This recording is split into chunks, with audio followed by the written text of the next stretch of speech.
Marcus Rivera never imagined that accepting a double shift at the hospital would lead him to the moment that would reshape his entire world. As an overnight janitor at St. Catherine's Medical Center, he was used to the quiet hum of fluorescent lights and the distant beeping of machines, but tonight felt different. Tonight, he would meet someone whose story would intertwine with his in ways he never could have predicted. Before we jump back in, tell us where you're tuning in from, and if this story touches you, make sure you're subscribed. Because tomorrow, I've saved something extra special for you. The emergency room had been unusually busy that evening, a steady stream of patients flowing through the automatic doors. Marcus pushed his cart down the sterile hallway, methodically mopping floors and emptying trash bins, his mind occupied with the usual concerns that plagued his thoughts. His 7-year-old daughter Sophie was staying with Mrs. Chen next door again, probably already asleep with her homework only half finished. The rent was due in 3 days, and his bank account was running dangerously low. His second job at the warehouse started in just 4 hours, leaving him barely enough time to grab a quick nap before another grueling day began.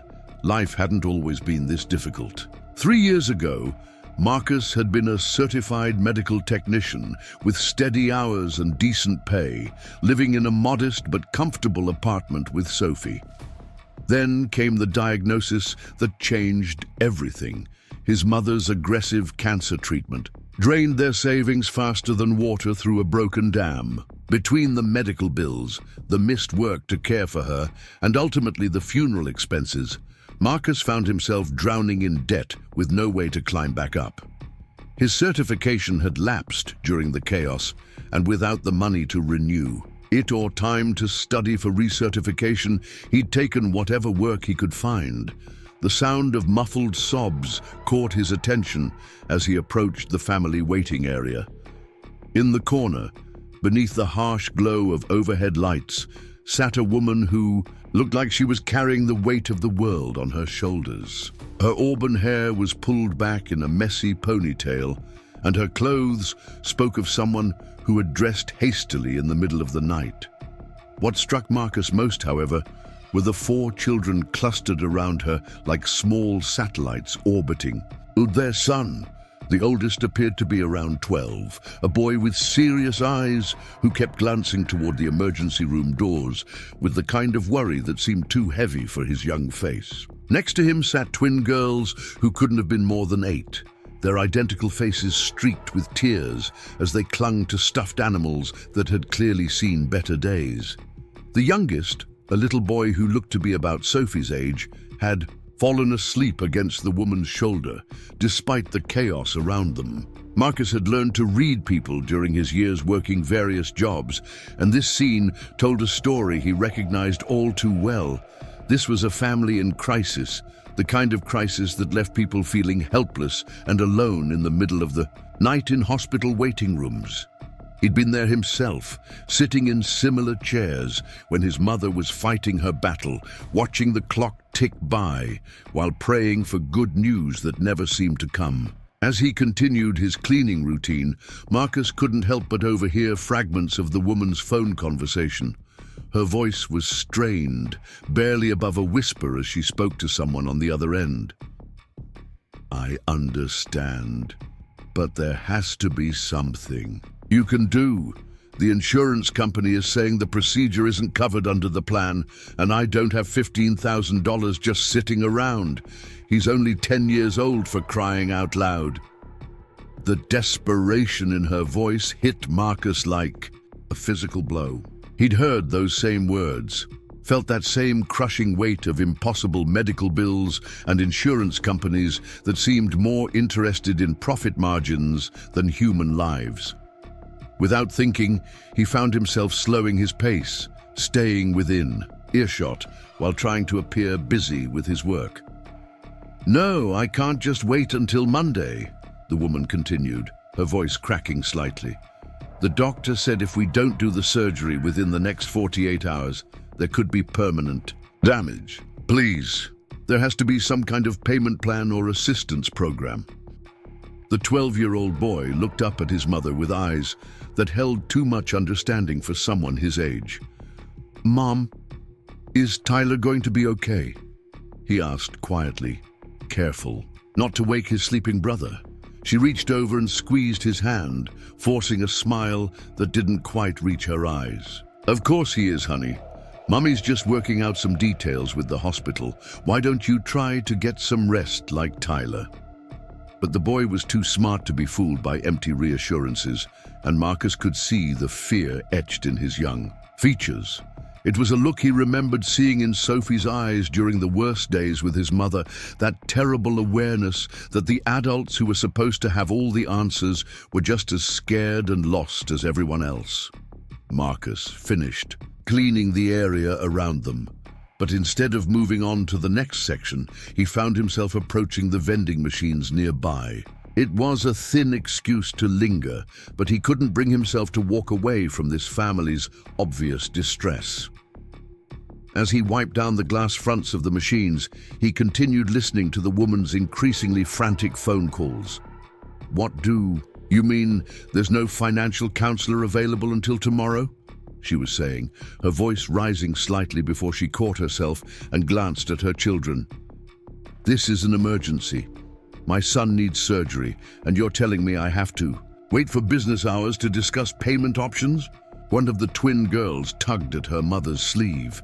"Mommy, I'm thirsty," she whispered. The woman's face fell as she looked at her daughter, then at the vending machine just a few feet away. Marcus watched as she opened her purse and counted the few crumpled bills inside, her expression growing more strained with each dollar she tallied. It was clear that even a simple bottle of water was a luxury this family couldn't afford right now. Something deep inside Marcus stirred, a feeling he hadn't experienced since his mother's illness had turned his world upside down. It was the recognition of shared struggle, the understanding that came from walking the same dark path of financial desperation and medical crisis. Without hesitation, he reached into his own pocket and pulled out the last $5 he had until payday. The money he'd been saving for Sophie's lunch tomorrow. He approached the vending machine and fed the bills into the slot, selecting 4 bottles of water and whatever snacks the machine would allow him to purchase. The woman looked up in surprise as he walked over to where they were sitting. "Excuse me," Marcus said softly, holding out the bottles and snacks. "I couldn't help but notice your kids might be thirsty. Please, take these."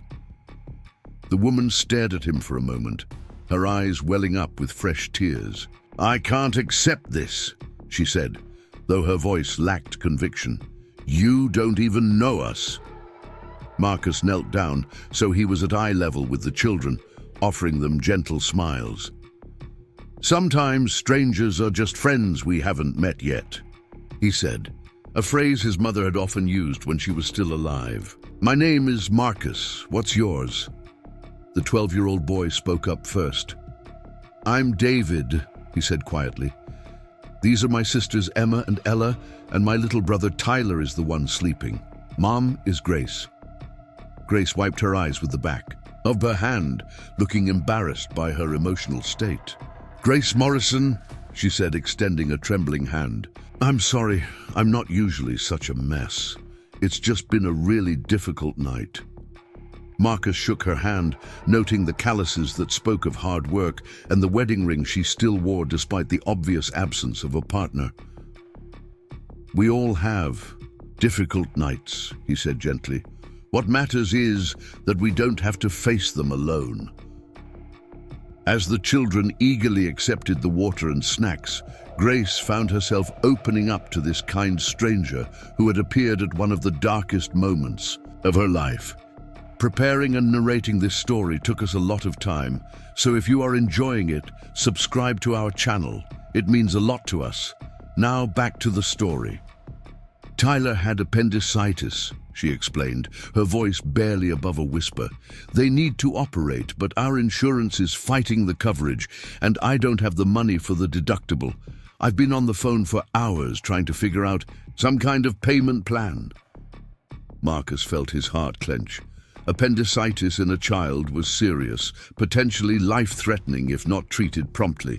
The idea that a 10-year-old boy's health was being held hostage by insurance bureaucracy made his blood boil with righteous anger. "Have you spoken to the hospital's financial aid office?" he asked, drawing on his own painful experience navigating medical billing systems. Grace nodded wearily. "They said someone would be available in the morning, but Tyler can't wait that long. The surgeon is trying to get approval to proceed, but the insurance company is demanding pre-authorization for everything, and their offices won't open until 9 a.m. Marcus was quiet for a moment, thinking. During his mother's treatment, he'd learned more about hospital administration and billing than he'd ever wanted to know. "There might be another option," he said carefully. "Emergency surgery can sometimes be approved under compassionate care provisions, especially for children. But you need to speak to the right person, someone with actual authority to make decisions." Grace looked at him with a mixture of hope and skepticism. "How do you know all this?" The question hung in the air between them, loaded with more weight than she probably realized. Marcus took a deep breath, remembering the promise he'd made to himself after his mother died, that he would never let another family struggle alone the way his had. "My mother had cancer," he said simply. "I learned a lot about how hospitals work during her treatment. If you want, I can help you navigate some of this. I know it's strange accepting help from someone you just met, but I've been where you are. I know how overwhelming it can feel." Something in his voice, perhaps the quiet sincerity or the recognition of shared pain, seemed to reach Grace in a way that surprised them both. She studied his face, seeing something there that made her shoulders relax slightly for the first time all evening. "Why would you help us?" she asked, not with suspicion but with genuine curiosity. "You don't know anything about us." Marcus glanced at the children, who were listening intently despite their exhaustion. David was watching him with intelligent eyes, clearly trying to assess whether this stranger could be trusted. The twins had finished their water and were leaning against their mother, their eyelids heavy with fatigue. Even little Tyler, still sleeping peacefully, seemed somehow less restless than he had been earlier. "Because someone should have helped my family when we needed it," Marcus said honestly. "Because no parent should have to choose between their child's health and their family's financial survival. And because sometimes, when we're at our lowest point, that's exactly when we need to remember that there are still good people in the world." Grace felt something shift inside her chest, a tiny crack in the wall of isolation she'd built around herself since her husband's death 18 months ago. She'd been carrying the weight of single parenthood, financial stress, and now medical crisis entirely on her own, convinced that asking for help was a sign of weakness or failure. But sitting here in this sterile waiting room, looking at this gentle man who had materialized like an answer to a prayer she'd been too proud to voice, she began to wonder if she'd been wrong. "I don't even know where to start," she admitted, her voice breaking slightly. "Robert, my husband, he always handled the insurance and medical stuff. I feel like I'm drowning in paperwork and phone calls, and I don't understand half of what they're telling me." Marcus pulled out his phone and checked the time. It was nearly midnight, but he knew from experience that hospitals operated around the clock, and there were always supervisors and administrators available for true emergencies. "The first thing we need to do is get you in touch with the night supervisor for patient financial services," he said, standing up. "They have more authority than the regular staff, and they can sometimes approve emergency payment arrangements. Stay here with the kids. I'll be right back." Before Grace could protest or even fully process what was happening, Marcus had disappeared down the hallway with a sense of purpose that she hadn't seen from anyone all evening. For the first time since Tyler had collapsed at home with severe abdominal pain, she felt like someone was actually fighting alongside her instead of just offering empty sympathy or bureaucratic roadblocks. David looked up at his mother with curiosity. "Who is he, Mom?" Grace smoothed his hair back from his forehead, a gesture that had become automatic since Robert's death. "I think he might be an angel, sweetheart," she said softly, surprised by her own words, but somehow knowing they were true. Marcus walked through the hospital corridors with the confidence of someone who had spent countless nights in similar hallways. He knew that most people were intimidated by the maze of hospital administration, but desperation had taught him to be resourceful. He made his way to the information desk, where a tired-looking security guard was reading a paperback novel. "Excuse me," Marcus said politely. "I need to speak with someone from Patient Financial Services about an emergency surgery authorization. Is there a supervisor available tonight?" The security guard looked up, clearly surprised by the request. "Financial Services? At this hour? I think there's just the night administrator, but she's pretty busy with the ER crisis." Marcus leaned forward slightly, lowering his voice to convey urgency without alarm. "There's a 10-year-old boy who needs emergency appendectomy surgery, and his family is being held up by insurance pre-authorization. His mother has been trying to reach someone with authority to approve a payment plan for hours." Something in Marcus's tone must have conveyed the seriousness of the situation, because the guard immediately picked up his phone. "Let me call up to admin. What's the patient's name?" "Tyler Morrison," Marcus replied, making a mental note to remember how the system responded to persistence and the right approach. Within minutes, Marcus was being directed to an office on the 3rd floor where he found Janet Walsh, the night administrator, a woman in her 50s with kind eyes and the efficient manner of someone who had seen every possible hospital crisis over her 20-year career. "I understand there's a family downstairs dealing with an insurance authorization issue," she said, as Marcus knocked on her open door. Marcus quickly explained the situation, emphasizing Tyler's medical urgency and his family's financial constraints. Janet listened intently, occasionally asking clarifying questions that demonstrated her genuine concern for patient welfare beyond just policy and procedure. "Insurance companies think they can hold emergency surgeries hostage until business hours," Janet said with obvious frustration. "But we have protocols for exactly this situation. Give me the patient's information and let me see what we can do." As Janet pulled up Tyler's file on her computer, Marcus felt a familiar surge of determination. This was exactly the kind of bureaucratic maze that had nearly defeated his family during his mother's illness. But he'd learned that persistence and knowing the right people to talk to could make all the difference. "Here's what I can do," Janet said after reviewing Tyler's case. "I can approve the surgery to proceed immediately under our emergency compassionate care protocol. The insurance dispute can be sorted out later, but we're not going to let a child suffer because of corporate red tape. As for the financial responsibility, I can set up a payment plan with 0 interest that starts 30 days from now, giving the family time to work with their insurance company." Marcus felt relief wash over him like a physical sensation. "That's incredible. Thank you so much." Janet smiled, the kind of smile that came from being able to solve problems rather than create them. "That's what we're here for. Sometimes people just need to know who to ask and how to ask. You seem to understand how to navigate these waters pretty well for someone who isn't family." Marcus thought about Grace and her 4 children sitting in that waiting room, about David's mature worry and the twins' quiet tears. "Sometimes we all need someone to help us find our way," he said simply. When Marcus returned to the waiting area, he found Grace exactly where he'd left her, though she looked up with anxious hope the moment she saw him approaching. The children were all awake now, including Tyler, who was sitting up and looking, pale but alert. "I have good news," Marcus said, and he watched as Grace's entire body seemed to exhale with relief even before he explained what had happened. "Tyler's surgery has been approved to proceed immediately.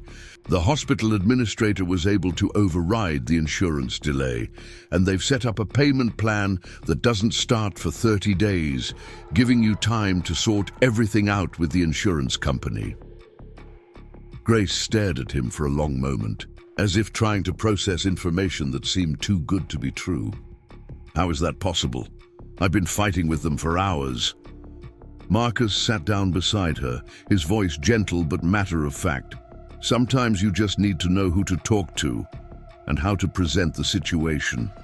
Hospitals have emergency protocols for exactly this kind of situation, but they don't always volunteer that information up front." Tyler looked up at Marcus with curious eyes. "Are you a doctor?" he asked, his voice small but gaining strength. Marcus smiled at the boy who had been at the center of this crisis. "No, buddy. I'm just someone who's learned a few things about how hospitals work. How are you feeling?" "Better," Tyler said, though he was clearly still in discomfort.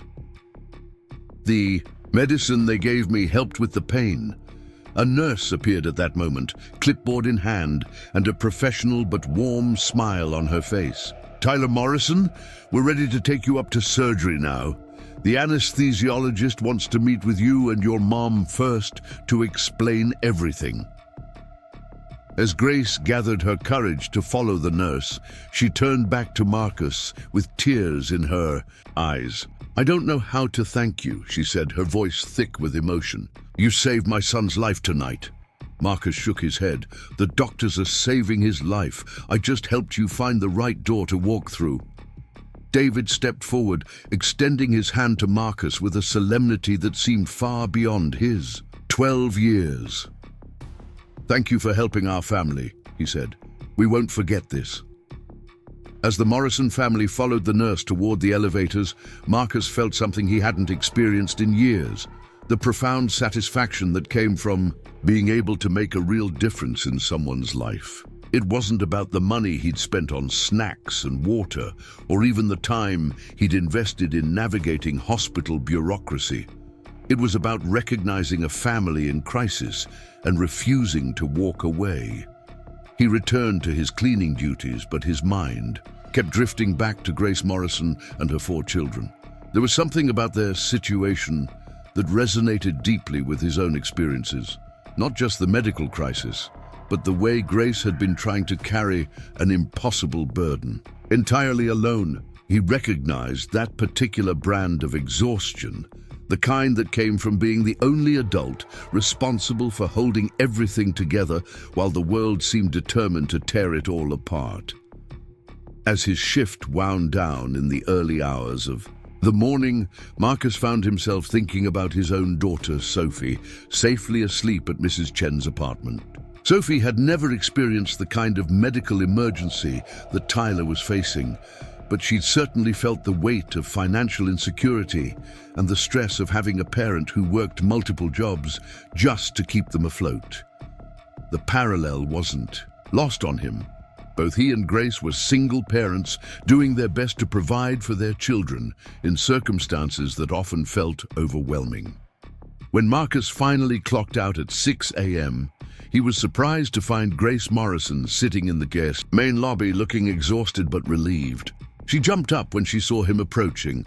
"I've been waiting for you," she said, her voice stronger than it had been during the crisis hours earlier. "Tyler's surgery went perfectly. The appendix hadn't ruptured, so there won't be any complications. He'll be home in a couple of days." Marcus felt genuine happiness at the news. "That's wonderful. How are you holding up?" Grace managed a real smile for the first time since he'd met her. "Better, thanks to you. I wanted to give you this," she said, pressing a folded piece of paper into his hand. "It's my contact information. I know this might sound presumptuous, but I'd like to find some way to repay your kindness." Marcus looked down at the paper, then back at Grace. In the natural light streaming through the lobby windows, he could see her more clearly than he had in the harsh fluorescent lighting of the emergency room. She was probably in her early 30s, with intelligent eyes and the kind of face that suggested both strength and vulnerability. Her clothes were simple but well maintained, and she carried herself with the particular dignity that came from someone who was used to working hard for everything she had. "You don't owe me anything," Marcus said sincerely. "I'm just glad Tyler is okay." Grace shook her head firmly. "You don't understand. What you did tonight, it wasn't just about the surgery authorization or even the practical help. You showed up when I was completely alone and terrified, and you treated my family like we mattered. That's not something I can just forget." There was something in her voice that made Marcus pause and really look at her. He saw recognition there, the same understanding he'd felt when he first witnessed her struggling with the insurance company. She had seen something in him too, beyond just a helpful stranger. "I do understand," he said quietly. "More than you might think."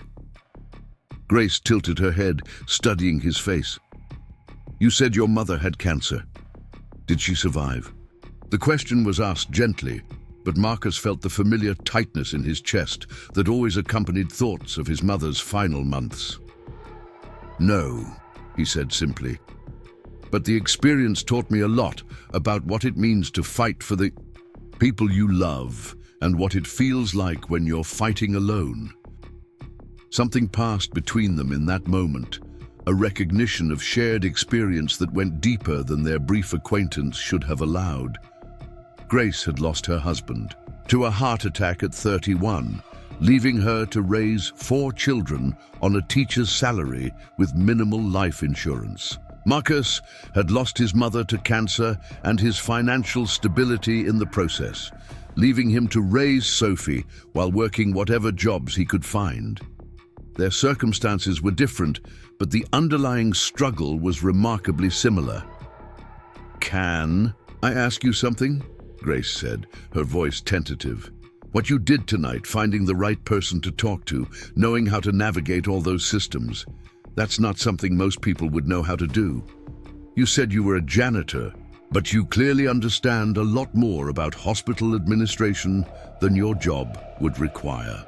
Marcus was quiet for a moment, considering how much to reveal to this woman who was still essentially a stranger, despite the intensity of the night they'd shared. "I used to be a medical technician," he said finally, "before my mother got sick, before the bills ate up our savings, and I had to drop out of the recertification program. I've been working maintenance and warehouse jobs since then, trying to get back on my feet."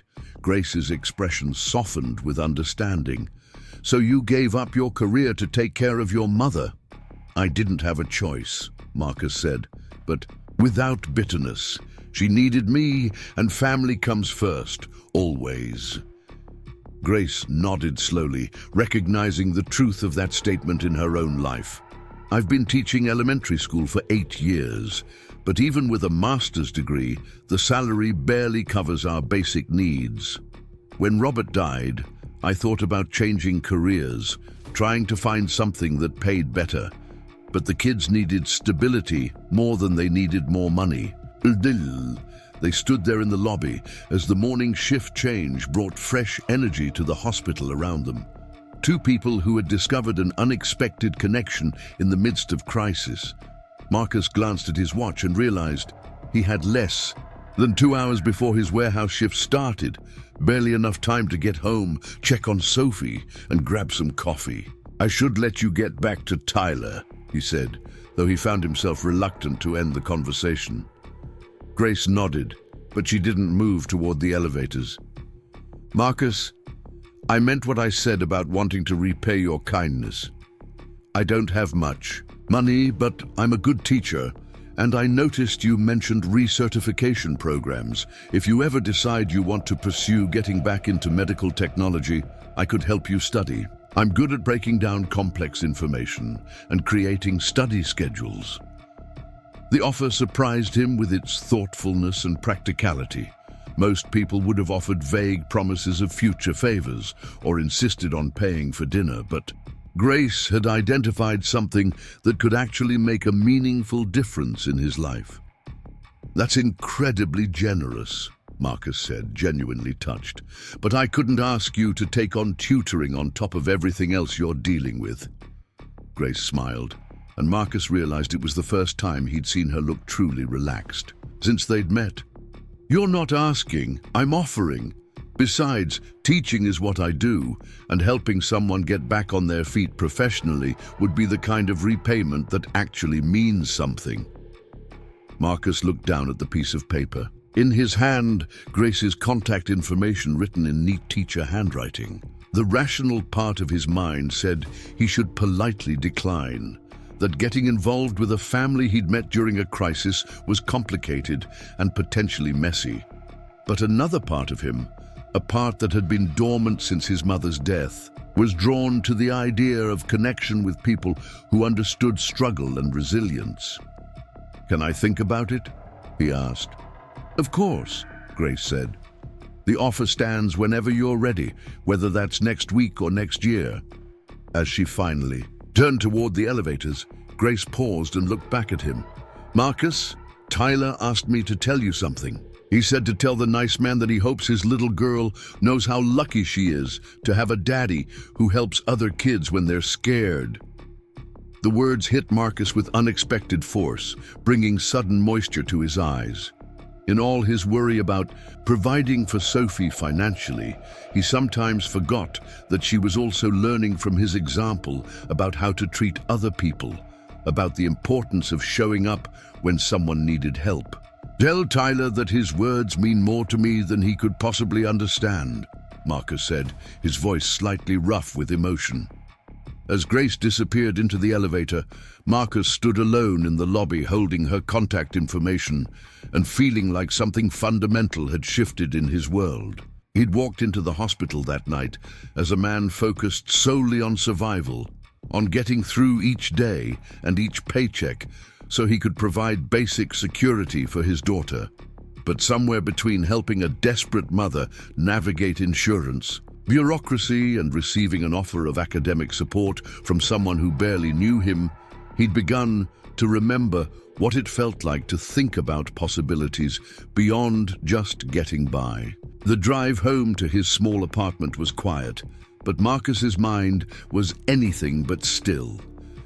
He thought about Grace Morrison and her 4 children, about the way crisis had stripped away all pretense and revealed the fundamental decency that existed between strangers who recognized each other's struggles. He thought about Tyler's message, delivered through his mother, about the example he was setting for Sophie without even realizing it. Most of all, he thought about the unexpected gift Grace had offered him. Not charity, but partnership. Not pity, but practical support from someone who understood the value of education and second chances. For the first time in years, Marcus began to wonder if his current circumstances were truly permanent, or if they were simply a chapter in a larger story that was still being written.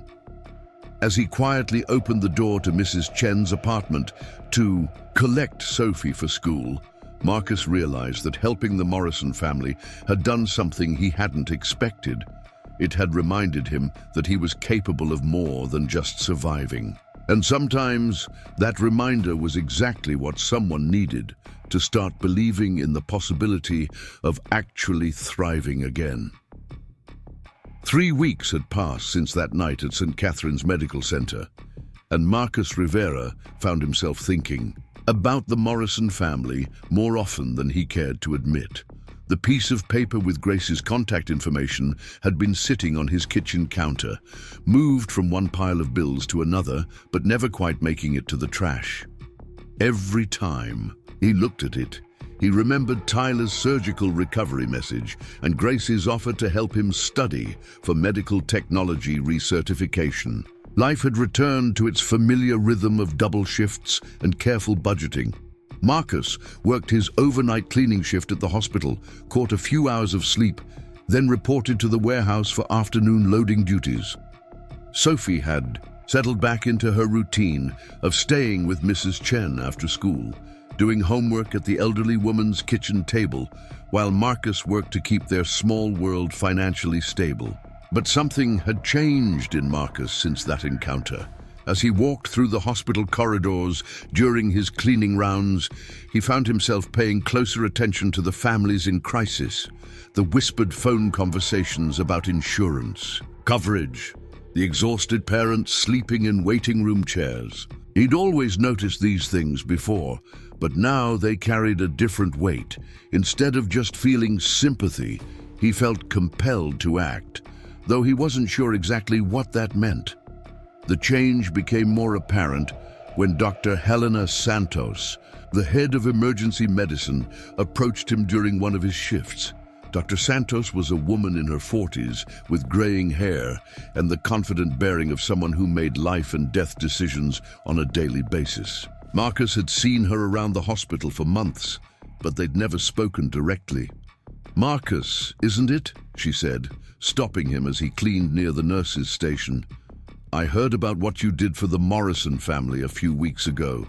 Janet Walsh in administration mentioned that you helped them navigate the financial approval process for their son's surgery." Marcus paused in his mopping, unsure where this conversation was heading. "I just helped them find the right person to talk to," he said carefully. Dr. Santos studied him with intelligent eyes. "That's more than most people would have done. Janet also mentioned that you seemed unusually knowledgeable about hospital procedures and medical terminology for someone in your position. She said you asked all the right questions and understood the administrative hierarchy better than some of our own staff." The observation made Marcus slightly uncomfortable. He'd spent the past 3 years trying to blend into his custodial role, avoiding attention that might lead to uncomfortable questions about his background or financial situation. "I've been working here for a while," he said. "You pick things up." Dr. Santos nodded slowly. "Janet did some checking. She found out you used to be a certified medical technician before you took this position. Is that correct?" Marcus felt his chest tighten. His employment application for the custodial job had been honest about his work history, but he'd assumed no one would care enough to look into it. "Yes, but my certification lapsed. I couldn't afford the continuing education requirements." "Because you were caring for a family member with a serious illness," Dr. Santos said, and it wasn't a question. "Marcus, I want to talk to you about an opportunity. We have a pilot program starting next month, a partnership with the community college to help hospital employees advance their careers through subsidized education and training. It's designed specifically for people in situations like yours." The words seemed to hang in the air between them, carrying implications that Marcus was almost afraid to consider. "What kind of program?" Dr. Santos leaned against the nurses' station, her expression serious but encouraging. "We'd cover the cost of your recertification courses and provide paid study time during your shifts. In exchange, you'd commit to working as a medical technician here at St. Catherine's for at least 2 years once you're certified. It's a win-win situation. We get skilled technicians who already understand our hospital culture, and employees get career advancement opportunities." And Marcus felt his heart rate increase as he processed what she was saying. The opportunity she was describing would change everything for him and Sophie. Better pay, regular hours, work that actually utilized his education and skills, and most importantly, a path forward instead of just day-to-day survival. "Why me?" he asked, voicing the question that seemed most important. "There must be other hospital employees who would be interested in something like this." Dr. Santos smiled. "There are, and we're considering several candidates. But what happened with the Morrison family showed me that you have something we can't teach. Genuine compassion combined with practical knowledge and the initiative to act when someone needs help. Those are the qualities that make exceptional medical technicians." The conversation left Marcus in a state of cautious excitement mixed with familiar anxiety. Good things didn't usually happen to people in his situation without some kind of catch or complication. But as he finished his shift that night, he found himself imagining what it would be like to have a career again, instead of just a series of jobs. When he got home, Marcus sat at his small kitchen table with Grace Morrison's contact information in front of him. Dr. Santos had said the program would provide study time, but Marcus knew from experience that medical technology recertification required intense preparation. Grace's offer to help with tutoring suddenly seemed less like charity and more like a practical necessity. He stared at the phone number for several minutes before finally picking up his phone and dialing. It was early morning, probably too early, to call a teacher with 4 children, but he'd been thinking about this for weeks and didn't want to lose his nerve. Grace answered on the 3rd ring, her voice slightly groggy, but immediately alert. Hello? Grace. This is Marcus Rivera. We met at the hospital a few weeks ago when Tyler had his surgery. There was a pause, and then her voice warmed noticeably. Marcus, I was wondering if I'd hear from you. How are you? How's your daughter? The genuine pleasure in her voice surprised him. He'd expected polite recognition, not the kind of warmth usually reserved for friends. We're doing well, thank you. Sophie's been asking about Tyler, actually. She heard me talking about what happened and wanted to know if he was feeling better.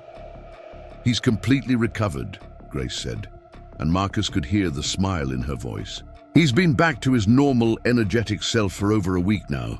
The other kids have been asking about you too, especially David. He was really impressed by how you handled everything that night. Marcus felt a warmth in his chest at the mention of David's respect.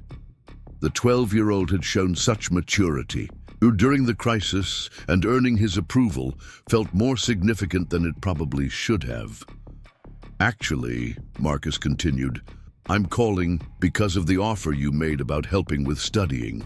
Something's come up at work, an opportunity to get my medical technician certification renewed, and I wanted to know if you were still willing to help. Of course I am, Grace said immediately. That's wonderful news, Marcus. Tell me about the opportunity.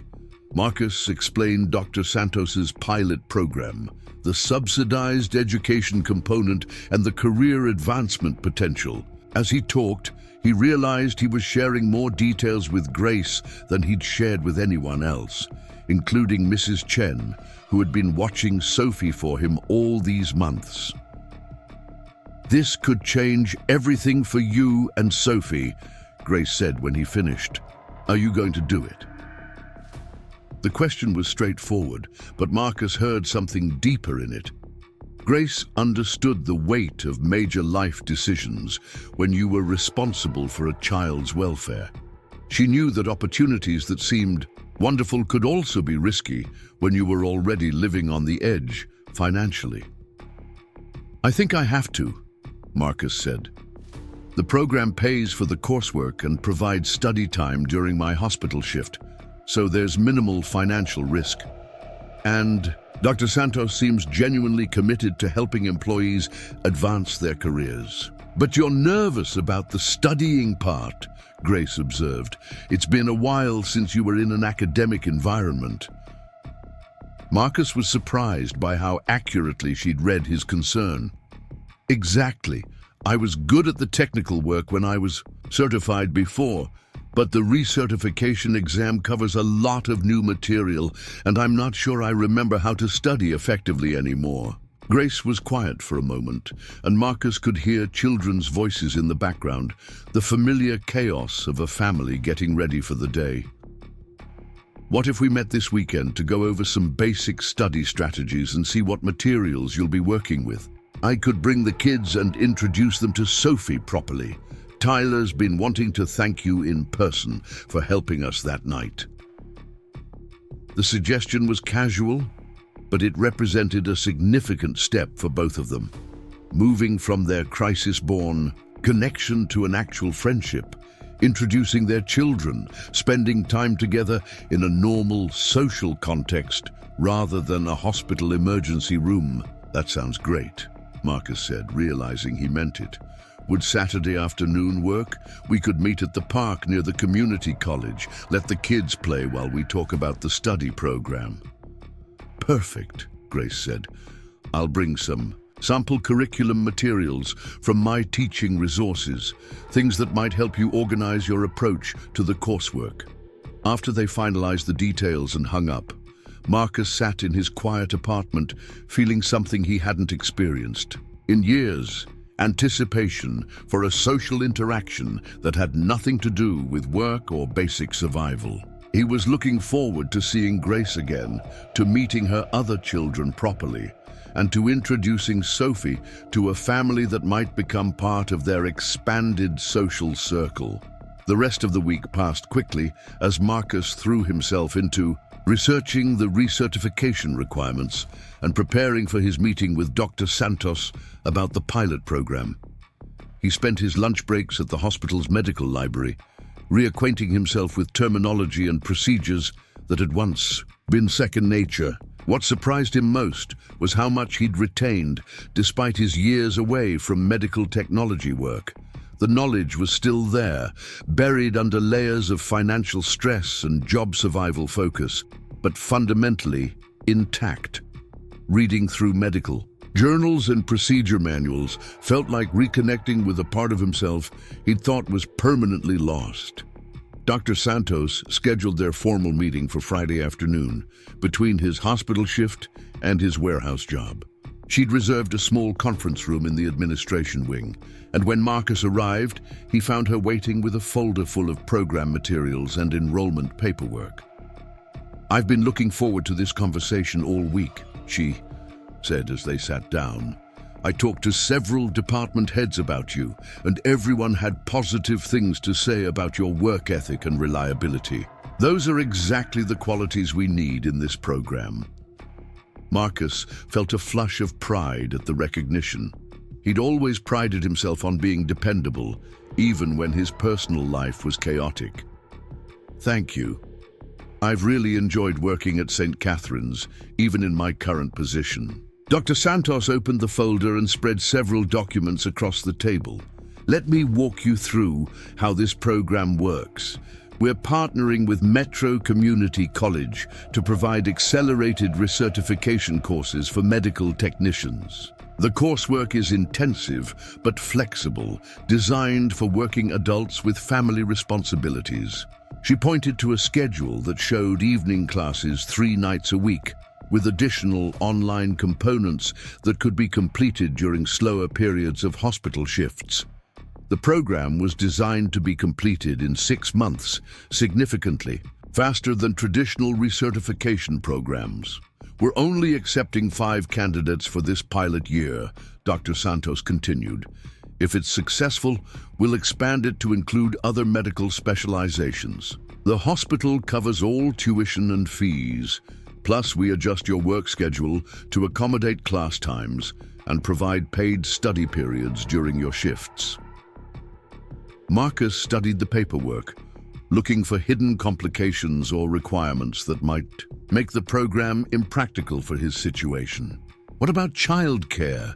The evening classes would be during Sophie's dinner and homework time. Dr. Santos nodded, clearly having anticipated this concern. "We've arranged for subsidized childcare through the community college's Family Services program. It's specifically designed for adult learners with children. Sophie would have supervised homework time and dinner, plus recreational activities, with other children whose parents are in various educational programs." The thoroughness of the support system impressed Marcus. This wasn't just an educational opportunity. It was a comprehensive program designed to address the real-world challenges faced by working parents trying to advance their careers. "In exchange for this investment," Dr. Santos said, "we ask for a 2-year employment commitment once you're certified. You'd start as a junior medical technician with a salary that's approximately double what you're currently earning in custodial work, plus full benefits including health insurance, dental, and vision coverage for you and Sophie." The financial implications were staggering. Marcus had been living paycheck to paycheck for so long that the idea of earning enough to actually save money seemed almost fictional. Health insurance alone would eliminate one of his biggest sources of anxiety. "What happens if I don't successfully complete the program?" Marcus asked, voicing his greatest fear. Dr. Santos's expression softened. "Obviously, we hope that doesn't happen, but we understand that life can be unpredictable, especially for single parents. If you need to withdraw due to circumstances beyond your control, there's no financial penalty. We're not trying to trap anyone in debt. We're trying to invest in people's futures." Marcus looked down at the enrollment paperwork, feeling the weight of a decision that could reshape his and Sophie's entire life trajectory. The rational part of his mind catalogued all the ways this opportunity could go wrong. He might not remember enough to succeed in the coursework. The time demands might be too much to manage with his current responsibilities. Sophie might struggle with the changes to their routine. But another part of him, the part that had been dormant since his mother's illness forced him to abandon his original career path, was stirring with something that felt dangerously like hope. "Can I take the weekend to think about it?" Marcus asked. "Of course," Dr. Santos said, gathering the paperwork back into the folder. "But I should mention that we need a final decision by next Friday. The fall semester starts in 3 weeks, and we need time to finalize enrollments and coordinate with the college." As Marcus left the meeting, he felt the familiar weight of a major life decision settling on his shoulders. But this time, the weight felt different. Instead of the crushing pressure of trying to solve problems with limited options, this felt like the substantial but manageable weight of genuine opportunity. Saturday afternoon arrived with the kind of perfect weather that made Marcus grateful to live in a city with abundant parks and outdoor spaces. He and Sophie walked to Riverside Park, a large green space near the community college with playgrounds, walking trails, and plenty of open areas for children to run and play. Sophie had been excited about meeting Tyler and his siblings all week, particularly after Marcus explained that Tyler was the little boy who'd been sick at the hospital and needed surgery. At 7 years old, Sophie had a strong sense of empathy and was eager to make sure Tyler knew she was glad he felt better. They arrived a few minutes early and found a picnic table near the playground. Marcus had brought a thermos of coffee and some snacks, while Sophie carried her favorite soccer ball and a small bag of toys she'd decided to share with the Morrison children. Grace arrived precisely on time, and Marcus was struck again by how different she looked in casual weekend clothes compared to the desperate, exhausted mother he'd first met in the hospital. She wore jeans and a comfortable sweater, her auburn hair loose around her shoulders, and she moved with the confident energy of someone who was fully in her element as a mother shepherding 4 children. Tyler ran ahead of his siblings, making a beeline for Marcus with the kind of direct enthusiasm that only children possessed. "Are you the man who helped us at the hospital?"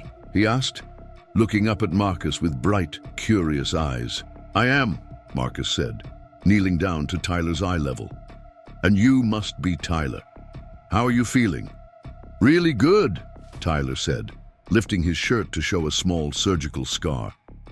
"The doctor said I was brave, and now I have a cool scar to show. My friends at school." Sophie had been hanging back shyly, but Tyler's openness drew her forward. "I'm Sophie," she said, offering him her soccer ball. "Do you want to play?" Within minutes, all 5 children were engaged in an impromptu soccer game, their initial shyness dissolving into the kind of instant friendship that children form effortlessly. Marcus and Grace settled at the picnic table, watching their kids play while spreading out study materials and program information. "Tyler looks completely healthy," Marcus observed, feeling genuine pleasure at seeing the boy so energetic and happy.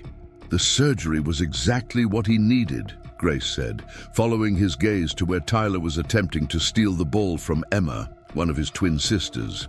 The doctor said another few hours and his appendix would have ruptured, which could have meant weeks of complications. I still can't believe how close we came to disaster. Marcus poured coffee from his thermos and offered Grace a cup. But you didn't come to disaster. Tyler got the treatment he needed. The insurance situation got sorted out, and now he's playing soccer with my daughter on a beautiful Saturday afternoon. Grace accepted the coffee gratefully, wrapping her hands around the warm cup. You're right. It's easy to get stuck thinking about how bad things could have been, instead of appreciating how well they turned out. They spent the next hour going over the materials Dr. Santos had provided, with Grace offering insights from her teaching experience about effective study strategies and time management.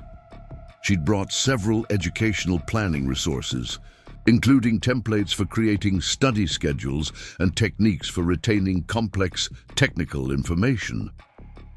The key with intensive programs like this, Grace explained, is to break everything down into manageable daily goals rather than thinking about the entire 6-month commitment. If you try to hold the whole program in your head at once, it becomes overwhelming. Marcus appreciated her practical approach. Grace didn't just offer generic encouragement, she provided specific, actionable advice based on her professional experience helping students succeed academically. What about Sophie? Grace asked, glancing toward where their children were now engaged in an elaborate game that seemed to involve both soccer and tag. How does she feel about the potential changes to your schedule? It was a perceptive question, one that Marcus had been grappling with all week. She's excited about the idea of me having a doctor job, as she calls it, but I'm not sure she fully understands what it would mean in terms of evening classes and study time. We've been in a pretty stable routine for the past few years. Grace nodded thoughtfully. Change is hard for kids, even positive change, but Sophie seems like an adaptable, resilient child. And the program's childcare component actually sounds like it could be beneficial for her socially. She'd be around other children whose parents are working toward educational goals. As they talked, Marcus found himself relaxing in a way he rarely did around new people. Grace had a teacher's gift for asking the right questions and really listening to the answers. She didn't offer advice unless asked, but when she did, it was practical and thoughtful. "Can I ask you something personal?" Grace said as they watched. "David organize all the children into teams for a more structured soccer game?" "Sure," Marcus said, though he felt a slight flutter of nervousness. "What happened to Sophie's mother, if you don't mind me asking? I know you mentioned raising her alone, but I didn't want to assume anything." Marcus was quiet for a moment, watching Sophie laugh as she tried to keep up with the older children. "Rachel died when Sophie was 3, he said simply. "Car accident. She was coming home from a night shift at the restaurant where she worked, fell asleep at the wheel." Grace's expression filled with empathy. "I'm so sorry. That must have been devastating." "It was," Marcus admitted, "especially because it happened right when my mother was starting her cancer treatment. For a while there, I felt like my whole world was falling apart piece by piece." "But you held it together," Grace observed. "You took care of your mother, raised Sophie, and kept working to support your family. That takes incredible strength." Marcus shrugged, uncomfortable with praise for what he considered basic responsibility. "You do what you have to do, just like you did when Robert died and you suddenly became a single parent to 4 children. Grace smiled sadly. "I suppose we both learned that you're stronger than you think you are, right up until you have no choice but to be that strong." Their conversation was interrupted by Sophie running over to the table, followed by Tyler and the twins. "Dad, can we all go to the playground now?" Sophie asked, slightly out of breath from the soccer game. "Of course," Marcus said, gathering up the study materials. "Are you having fun with your new friends?" Sophie nodded enthusiastically.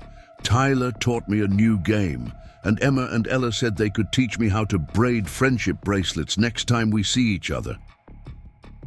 The casual mention of next time made Marcus realize that both sets of children were already assuming this would become a regular interaction.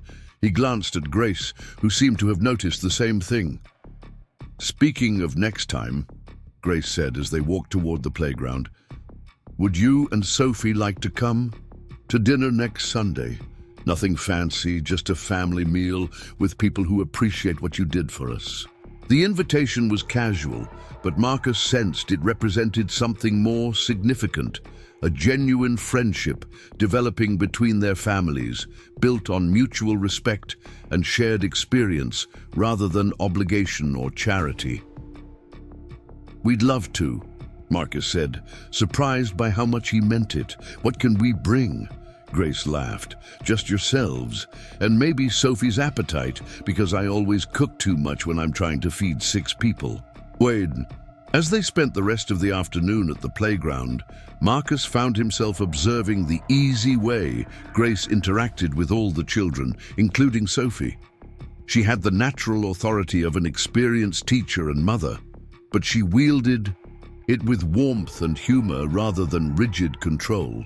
Sophie, who was often shy around new adults, seemed completely comfortable with Grace. She sought her approval for playground achievements, asked her questions about her children, and even requested help tying her shoes when the laces came undone during play. David, Grace's oldest, gravitated toward Marcus with the kind of respect that suggested he was hungry for positive male role models. The boy asked thoughtful questions about Marcus's work at the hospital, his plans for the medical technology program, and even about Sophie's interests and personality. She's really smart, David said, as they watched Sophie help Tyler navigate the monkey bars. And she's nice to little kids, which not all older kids are. Marcus felt a flush of pride at David's assessment of his daughter. Sophie's always been good with younger children. I think it comes from being around my mother when she was sick. She learned early that sometimes people need extra patience and kindness. David nodded seriously. That's important. My dad always said that how you treat people who can't do anything for you shows who you really are. The maturity of the observation struck Marcus.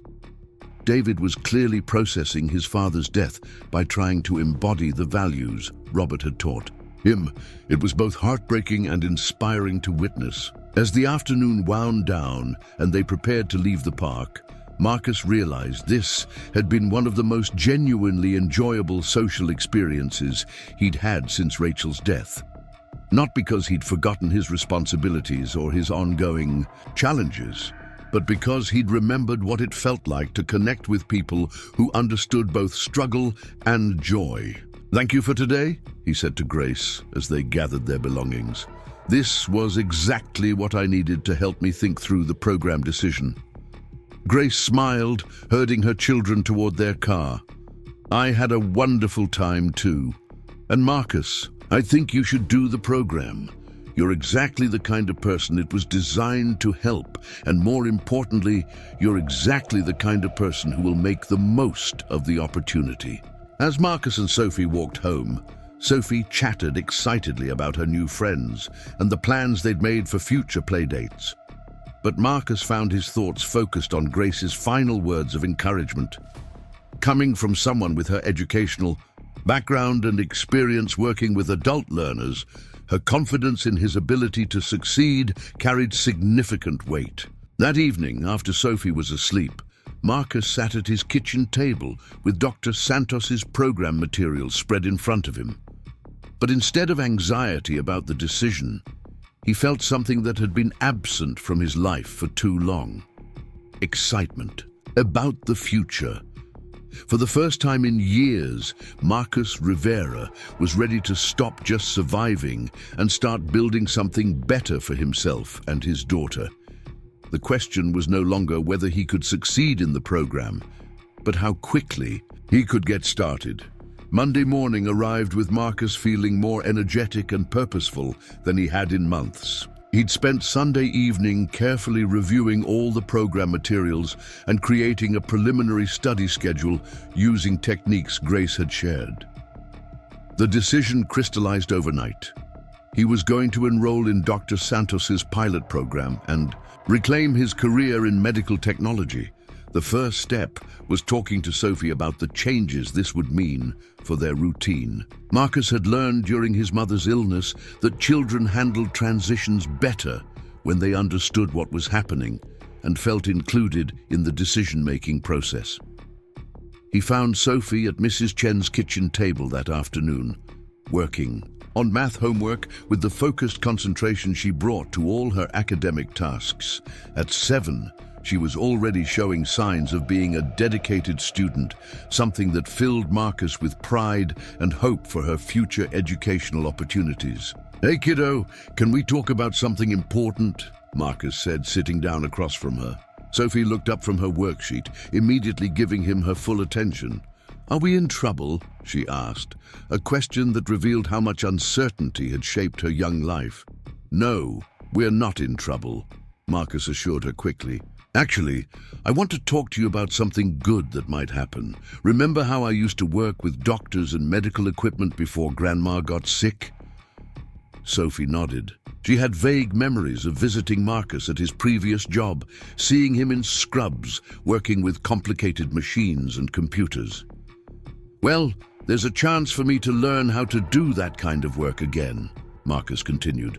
"It would mean going to school in the evenings and studying a lot, but it would also mean a better job with better pay and more regular hours." Sophie's eyes lit up with interest. "Like a doctor job?" "Not exactly like a doctor, but I'd work with doctors to help take care of people who are sick or hurt," Marcus explained. "It would be similar to what I did before, but I'd need to take classes to remember everything and learn new things." Sophie considered this information seriously. "Would you still live here with me?" The question went straight to the heart of her deepest fear, and Marcus felt his chest tighten with love for this little girl who'd experienced too much loss and uncertainty for someone her age. "Absolutely," he said firmly. "I would still live here with you, still pick you up from school, still help with homework and bedtime stories. The only difference would be that 3 nights a week, I'd go to school after dinner, and you'd go to a special program where you could do homework and play with other kids whose parents are also in school." Sophie's expression showed she was processing this new information carefully.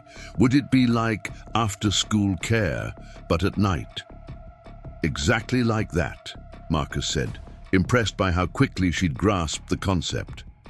"There would be adults there to help with homework and dinner and games, and you'd make new friends." The idea of new friends seemed to clinch the decision for Sophie. She'd been somewhat isolated socially due to Marcus's work schedule and their limited social connections, so the prospect of regular interaction with other children was appealing. "And you'd have a better job like you used to?" she asked. "If I study hard and pass all my tests, yes," Marcus said. "It would mean more money for things like new clothes and maybe some fun activities we can't afford right now." Sophie nodded decisively. "I think you should do it. And I met Tyler and his sisters yesterday, so I know how to make friends with new kids." Marcus felt a surge of gratitude for his daughter's resilience and adaptability. At 7 years old, she was already demonstrating the kind of emotional intelligence and flexibility that would serve her well throughout her life. "There's one more thing," Marcus said.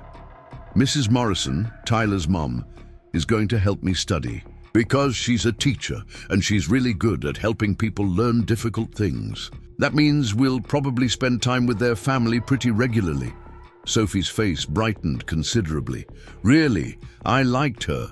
And Tyler said I could come see his room sometime and meet their cat."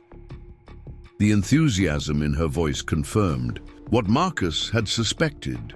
Sophie was hungry for the kind of extended social connections that came from family friendships.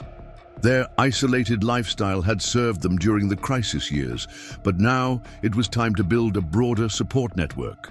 Tuesday morning, Marcus arrived at Dr. Santos's office with his completed enrollment paperwork and a sense of nervous anticipation. He'd spent Monday evening carefully reading through every document, making sure he understood all the commitments and requirements before signing anything.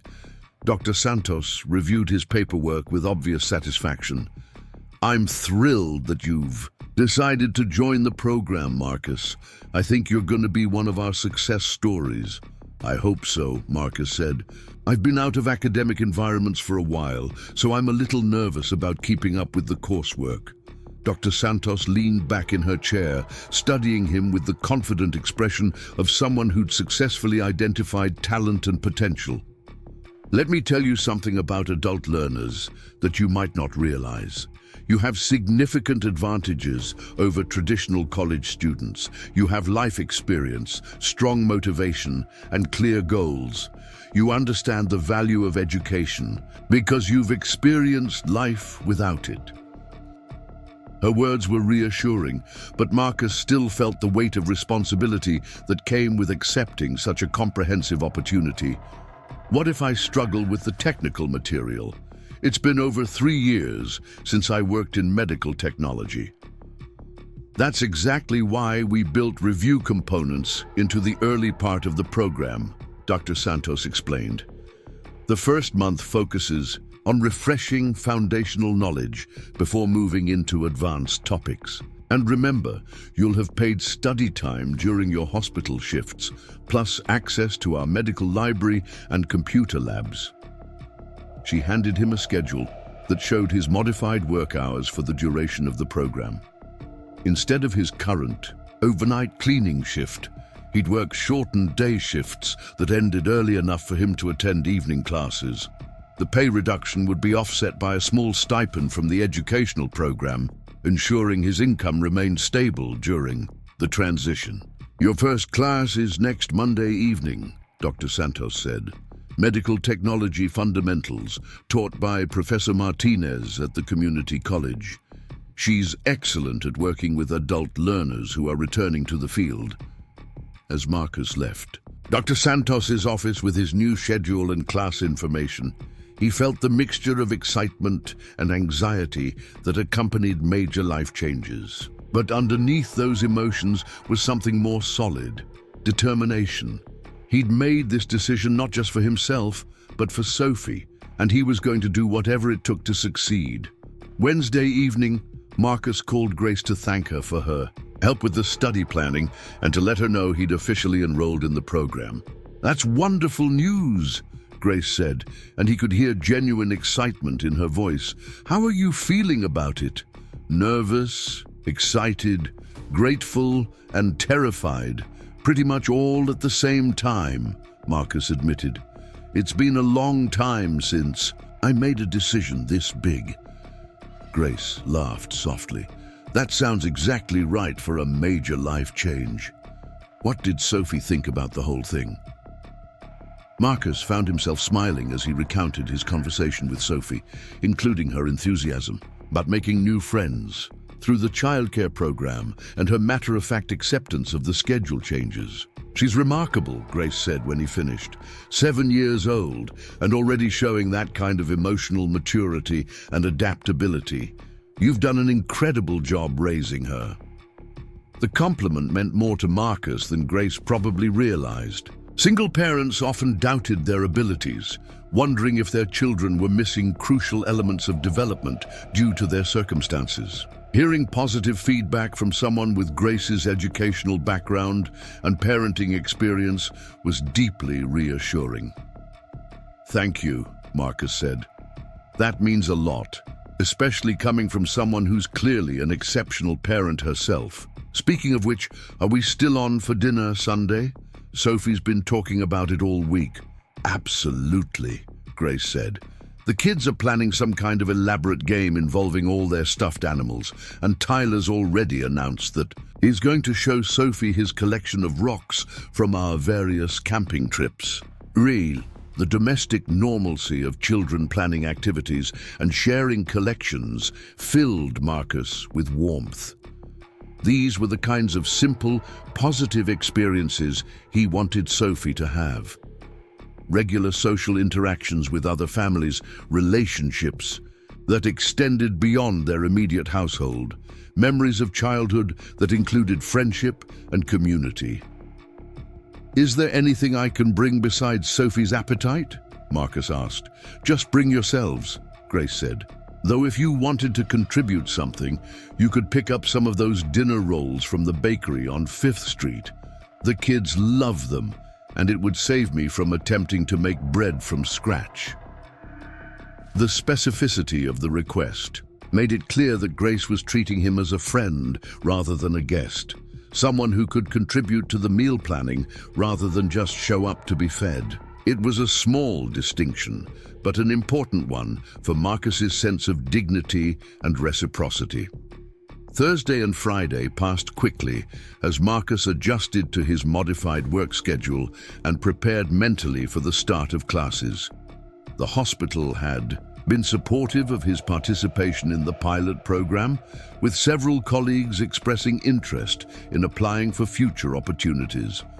Janet Walsh from administration stopped by during one of his shifts to check on his progress. "Doctor, Santos mentioned you're starting classes next week. How are you feeling about the transition?" "Ready as I'll ever be," Marcus said, pausing in his equipment maintenance tasks. "It's going to be an adjustment, but I'm looking forward to using my brain in different ways again." Janet smiled. "You know, when I helped you navigate Tyler Morrison's insurance situation a few weeks ago, I could tell you had more knowledge about medical procedures than your job title suggested. It makes perfect sense that you're moving back into healthcare technology." The comment reminded Marcus how interconnected his recent experiences had been.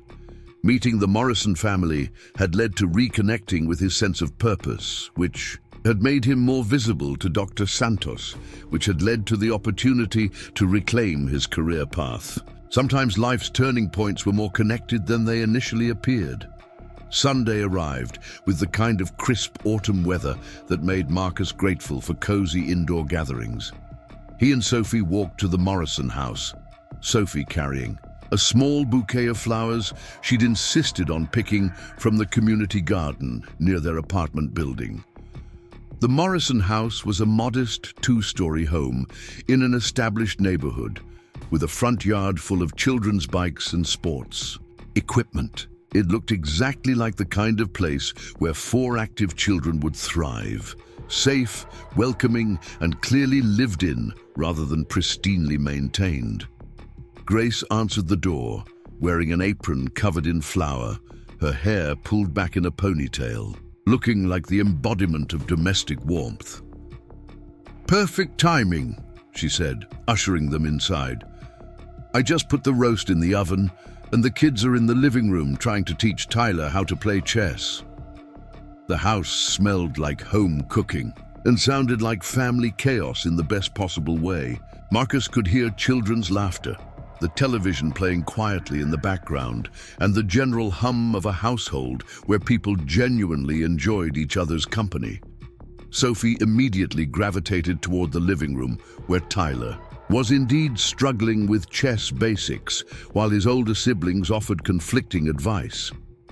David looked up as they approached, greeting Marcus with the kind of respectful enthusiasm that suggested he'd been looking forward to this visit.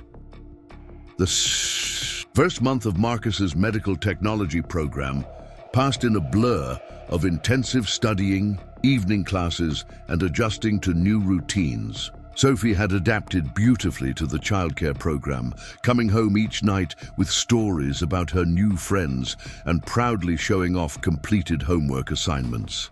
Marcus felt like he was rediscovering parts of his brain that had been dormant for years, relearning complex medical procedures and embracing the intellectual challenges that came with advanced healthcare technology.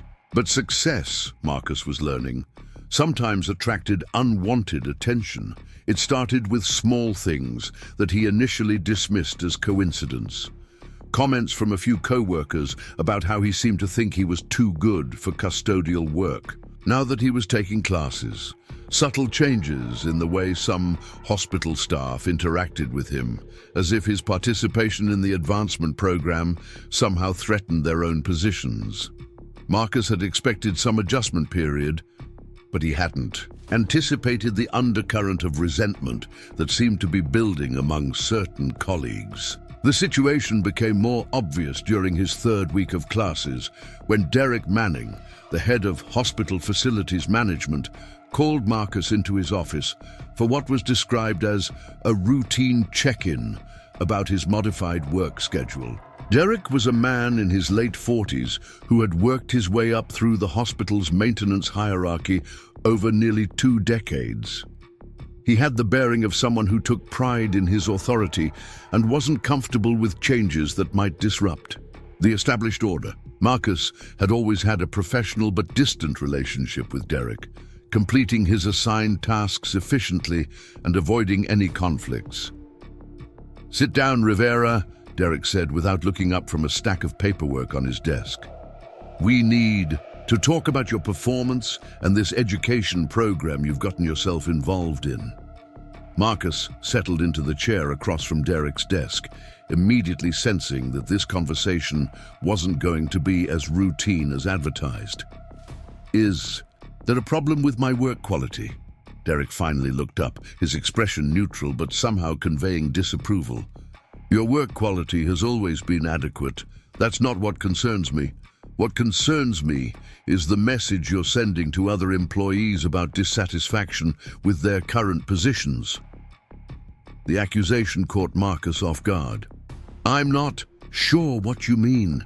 I've never expressed dissatisfaction with my custodial work, and I've certainly never encouraged anyone else to be dissatisfied with their jobs." Derek leaned back in his chair, studying Marcus with calculating eyes. "Maybe not directly, but actions speak louder than words. You've been here 3 years, accepted your position and your pay grade, and now suddenly you're taking classes to move into a completely different department. Some people might interpret that as ingratitude."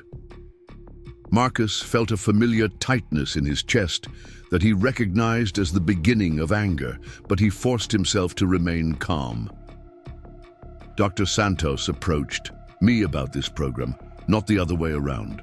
I was recommended based on my previous experience and my performance here at the hospital. I don't see how that constitutes ingratitude. Derek's expression hardened slightly. "The problem, Rivera, is that programs like this create unrealistic expectations among staff. People start thinking they can just jump from department to department, that their current work isn't good enough, that they deserve something better than what they have." The implication was clear, and Marcus felt his patience beginning to fray. "Are you suggesting that wanting to advance professionally is somehow wrong? Or that hospital employees shouldn't pursue educational opportunities?"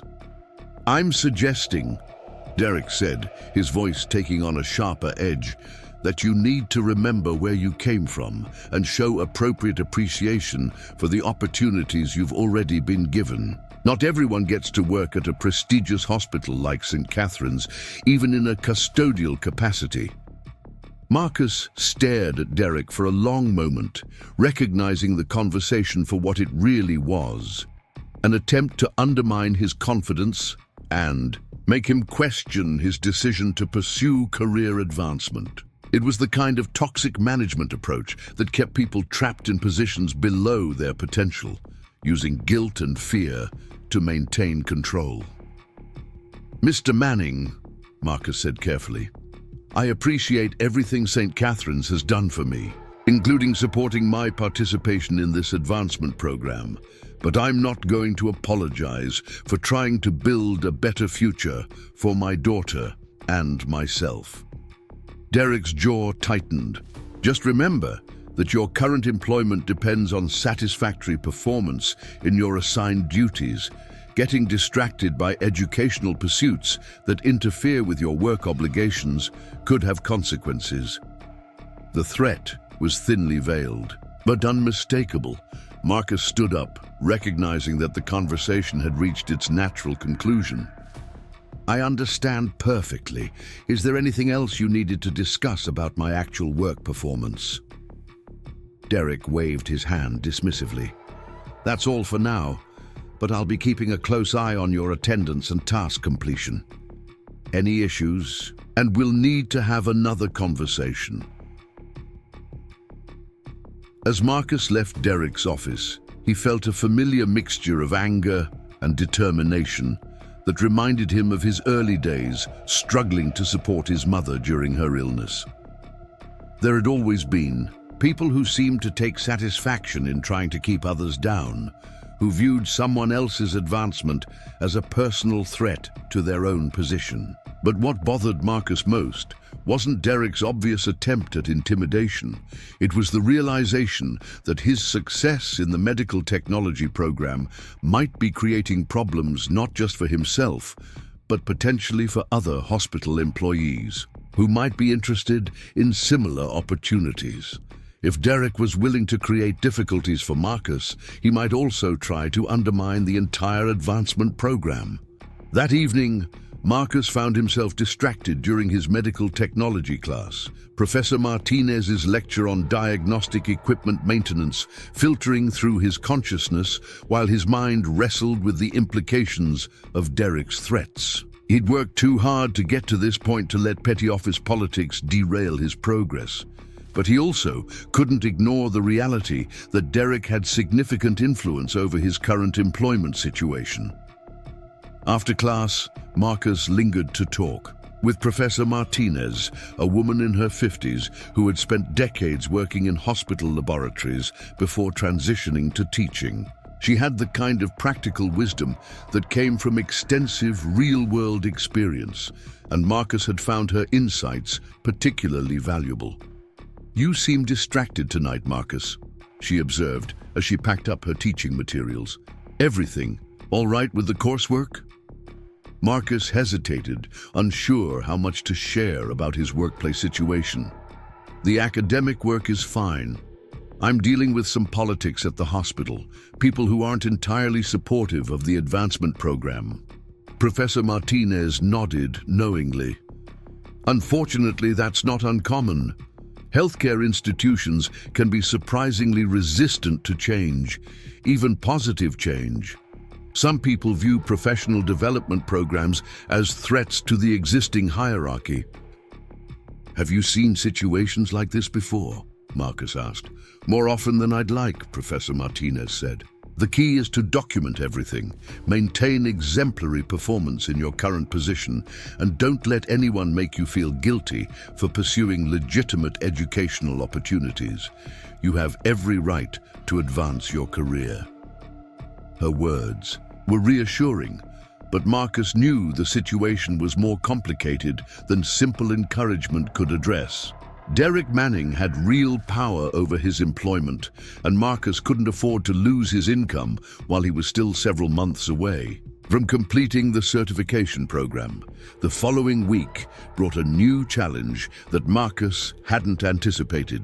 During his Tuesday evening study session at the hospital's medical library, he was approached by Carol Jensen, a woman he recognized as working in the hospital's human resources department. "Marcus Rivera," she said, settling into the chair, across from his study table. "I'm Carol Jensen from HR. Dr. Santos mentioned you might be willing to talk to some other employees who are interested in the advancement program." Marcus looked up from his textbook, immediately wary. "What kind of conversation?" Carol opened a folder she'd been carrying. "We've had several inquiries from other hospital staff about similar programs. Maintenance workers, food service employees, even some nursing assistants who want to advance to higher level positions. Dr. Santos thought you might be willing to share your experience so far." The request seemed reasonable on the surface, but Marcus's recent conversation with Derek Manning had made him cautious about anything that might be perceived as recruiting or encouraging dissatisfaction among hospital employees. "I'd be happy to answer questions about the program itself," Marcus said carefully, "but I want to be clear that I'm not trying to convince anyone to pursue educational opportunities. That's a personal decision everyone needs to make for themselves." Carol smiled, but Marcus detected something calculating in her expression. "Of course. We're just trying to gather information about employee interest in professional development. Completely informal." She pulled out a small recording device and placed it on the table. "Do you mind if I record our conversation? It would help me remember the details when I report back to the administration." Every instinct Marcus had developed during his years of financial and professional struggle suddenly activated. Something about this situation felt wrong, though he couldn't pinpoint exactly what was triggering his alarm bells. "Actually, I'd prefer not to be recorded," Marcus said, closing his textbook. "And I think any formal discussions about the advancement program should probably involve Dr. Santos, since she's the one running it." Carol's smile faltered slightly. "This is just preliminary information gathering, nothing formal." Marcus stood up, gathering his study materials. "Then maybe we should wait until it becomes formal. I don't want to accidentally misrepresent the program or create any confusion about my role in it." As Marcus left the library, he felt increasingly certain that Carol Jensen's approach had been some kind of setup, though he wasn't sure what the endgame might be. The timing, coming so soon after Derek Manning's thinly veiled threats, suggested coordination between different departments.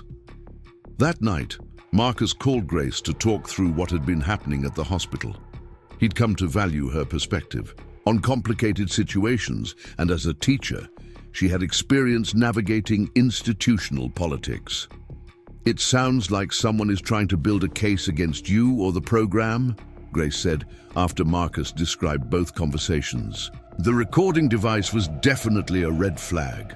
Legitimate information gathering doesn't usually require secret recordings." Marcus felt his stomach tighten. "But a case for what? I haven't done anything wrong.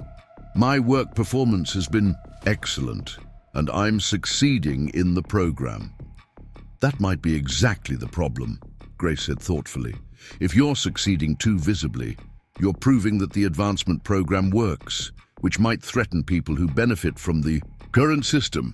The observation was perceptive and troubling. Marcus had assumed that his success would be viewed positively by hospital administration, but he hadn't considered that some people might have invested interests in maintaining the status quo.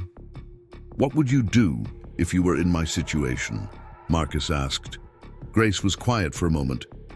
"I'd document everything, every conversation, every threat, every unusual interaction. And I'd talk to Dr. Santos about what's been happening. She has a vested interest in protecting the program and the people in it." The advice was practical and aligned with what Professor Martinez had suggested. Marcus realized he'd been trying to handle the situation alone, but he had allies who understood the bigger picture better than he did. The next morning, Marcus requested a meeting with Dr. Santos, explaining that he needed to discuss some challenges that had arisen regarding his participation in the advancement program. She immediately made time in her schedule, which reinforced his sense that she took these issues seriously. "Tell me everything, Doctor," Santos said as they settled into her office. "Don't leave out any details, even if they seem minor." Marcus recounted his conversations with Derek Manning and Carol Jensen, including his instinctive concerns about the recording device and the coordination between different departments. Dr. Santos listened intently, occasionally asking clarifying questions, but mostly letting him talk without interruption. "You were absolutely right to decline the recorded interview," she said when Marcus finished. "Carol Jensen approached you without my knowledge or approval, which violates the protocols we established for the program. And Derek Manning's comments, about gratitude and knowing your place are completely inappropriate. Marcus felt relief at having his concerns validated by someone with institutional authority. What do you think they're trying to accomplish? Dr. Santos leaned back in her chair, her expression thoughtful but concerned. I think there are people in this hospital who view the advancement program as a threat to their authority and control. If employees can improve their situations through education and hard work, it undermines the power dynamic that some supervisors rely on. The explanation made sense, but was also deeply frustrating. Marcus had been working hard to improve his life and provide better opportunities for his daughter, but apparently that effort was being perceived as a challenge to people who wanted to maintain their positions by keeping others down. What can I do to protect myself and continue in the program? Marcus asked. Dr. Santos was quiet for a moment, clearly considering multiple factors.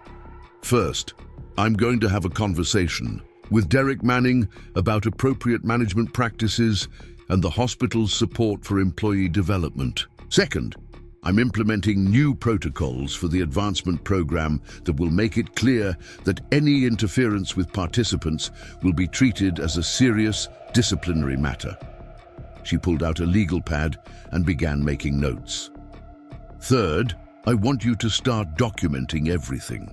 Every interaction that seems inappropriate or threatening, every change in your work assignments, every comment that suggests retaliation. We need to create a clear record in case this escalates.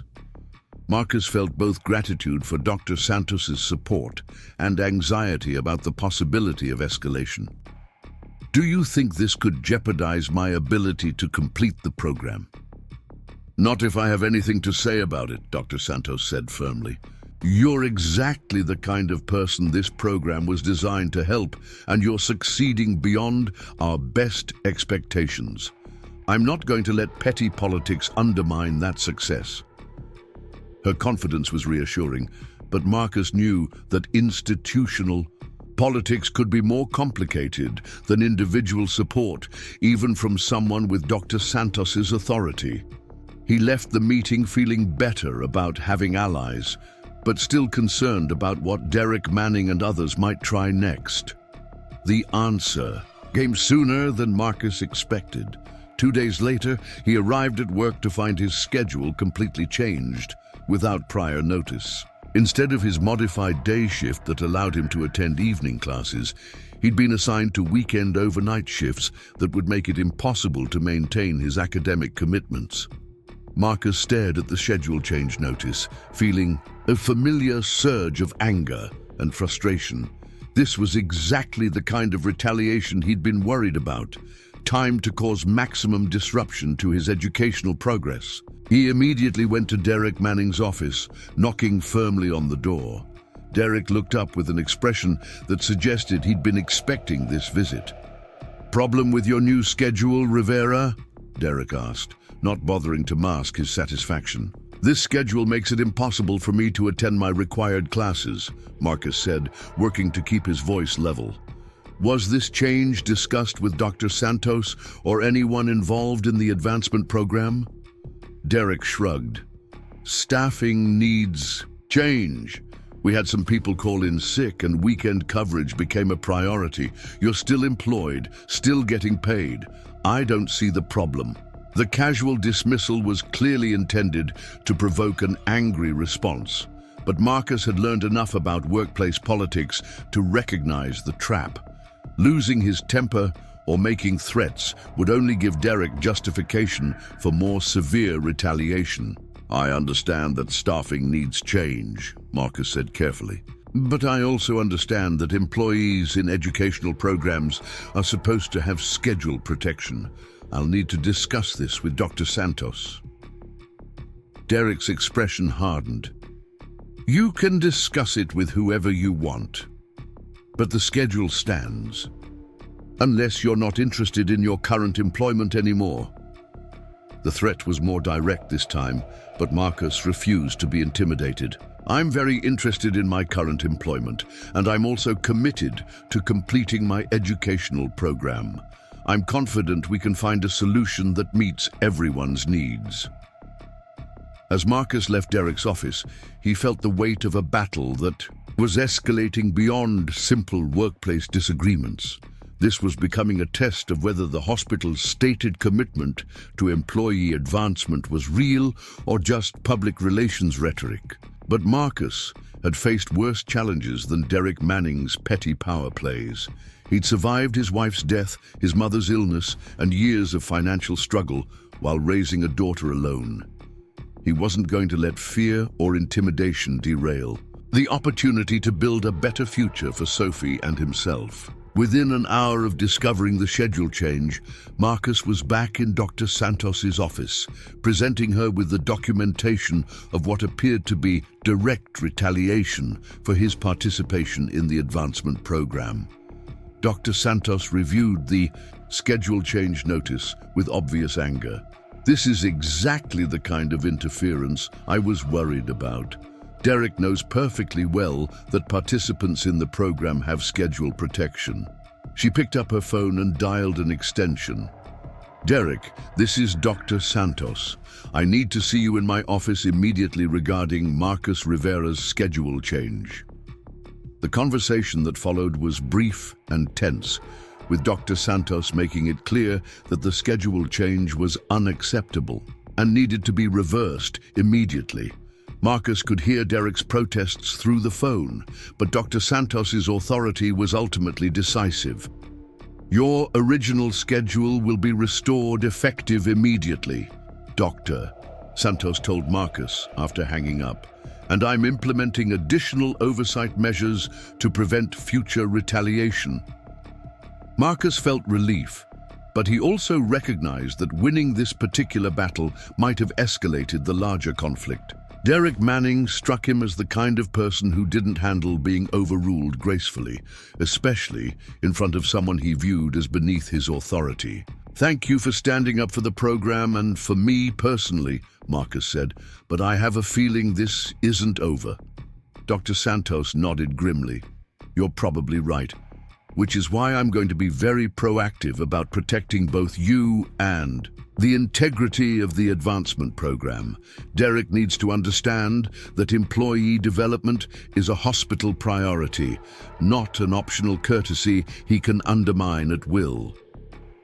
That evening, Marcus found himself genuinely worried for the first time since starting the program. Not about his ability to succeed academically, which continued to exceed his expectations, but about the institutional resistance he was encountering.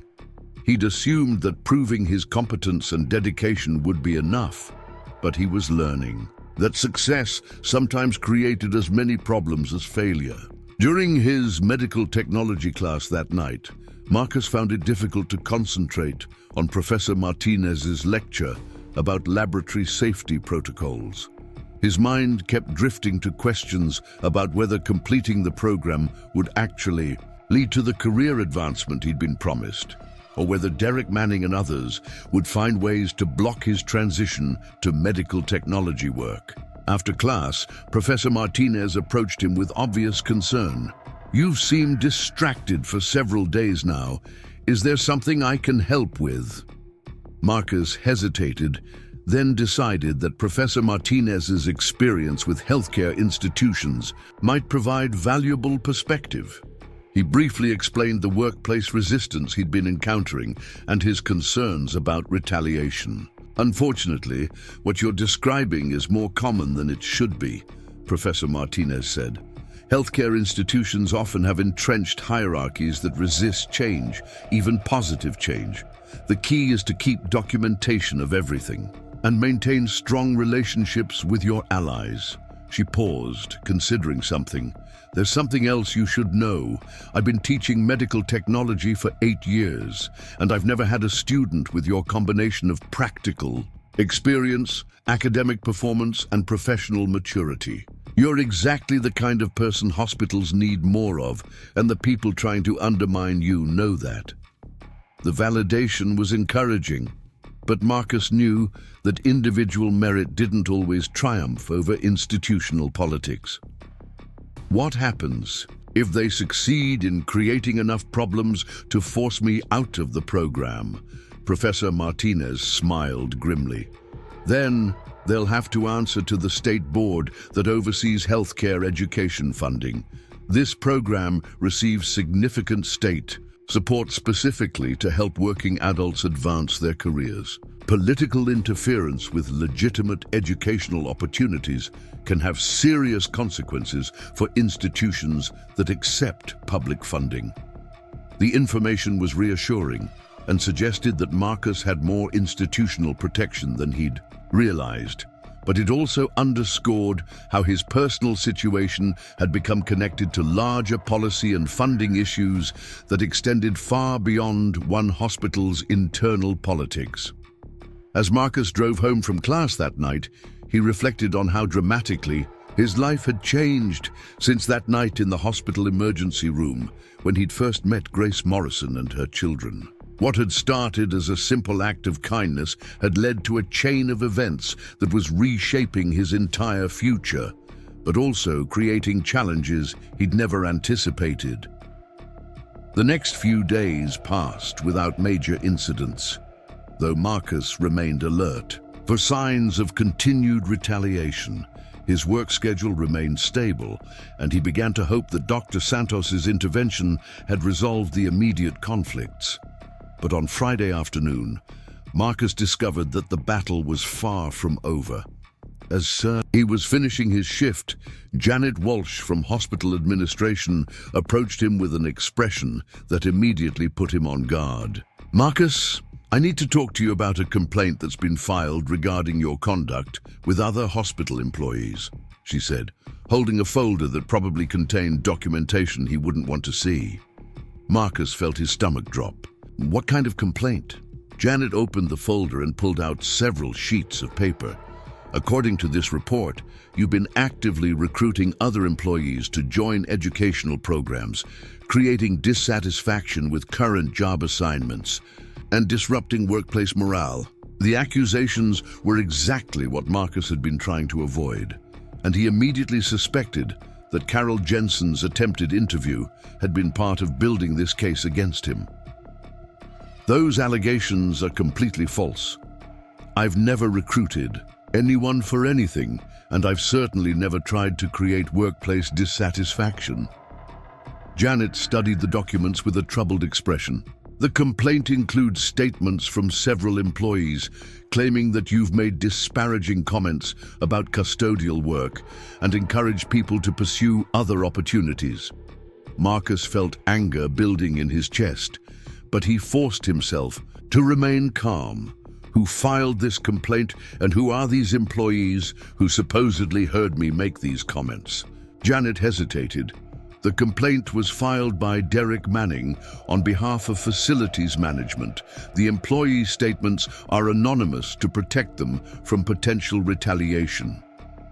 The setup was becoming clear, and Marcus realized how carefully Derek had orchestrated this attack. Anonymous complaints were almost impossible to defend against because there was no way to confront the accusers or examine their credibility. "This is retaliation for my participation in the advancement program and for Dr. Santos overruling Derek's attempt to sabotage my class schedule," Marcus said, working to keep his voice professional despite his anger. Janet nodded slowly. "That's certainly one interpretation, but I have to take all employee complaints seriously, regardless of the timing or circumstances." Marcus understood that Janet was in a difficult position, caught between conflicting departmental interests and trying to maintain institutional neutrality. But he also knew that allowing false accusations to stand unchallenged would set a dangerous precedent for other employees who might pursue educational opportunities. "What's the process for responding to these allegations?" Marcus asked. Janet pulled out another document. "You'll have an opportunity to provide a written response, and there will be a formal hearing with representatives from Human Resources, Facilities Management, and Medical Administration. Dr. Santos has already been notified and will be able to speak on your behalf." The formal hearing was scheduled for the following Wednesday, giving Marcus less than a week to prepare his defense against accusations that were clearly fabricated, but potentially damaging to his career prospects both at the hospital and in the medical technology program. That evening, Marcus called Grace to update her on the escalating situation and ask for her advice about responding to formal workplace accusations. "This is clearly retaliation," Grace said immediately, "but you're going to need more than just logical arguments to prove that.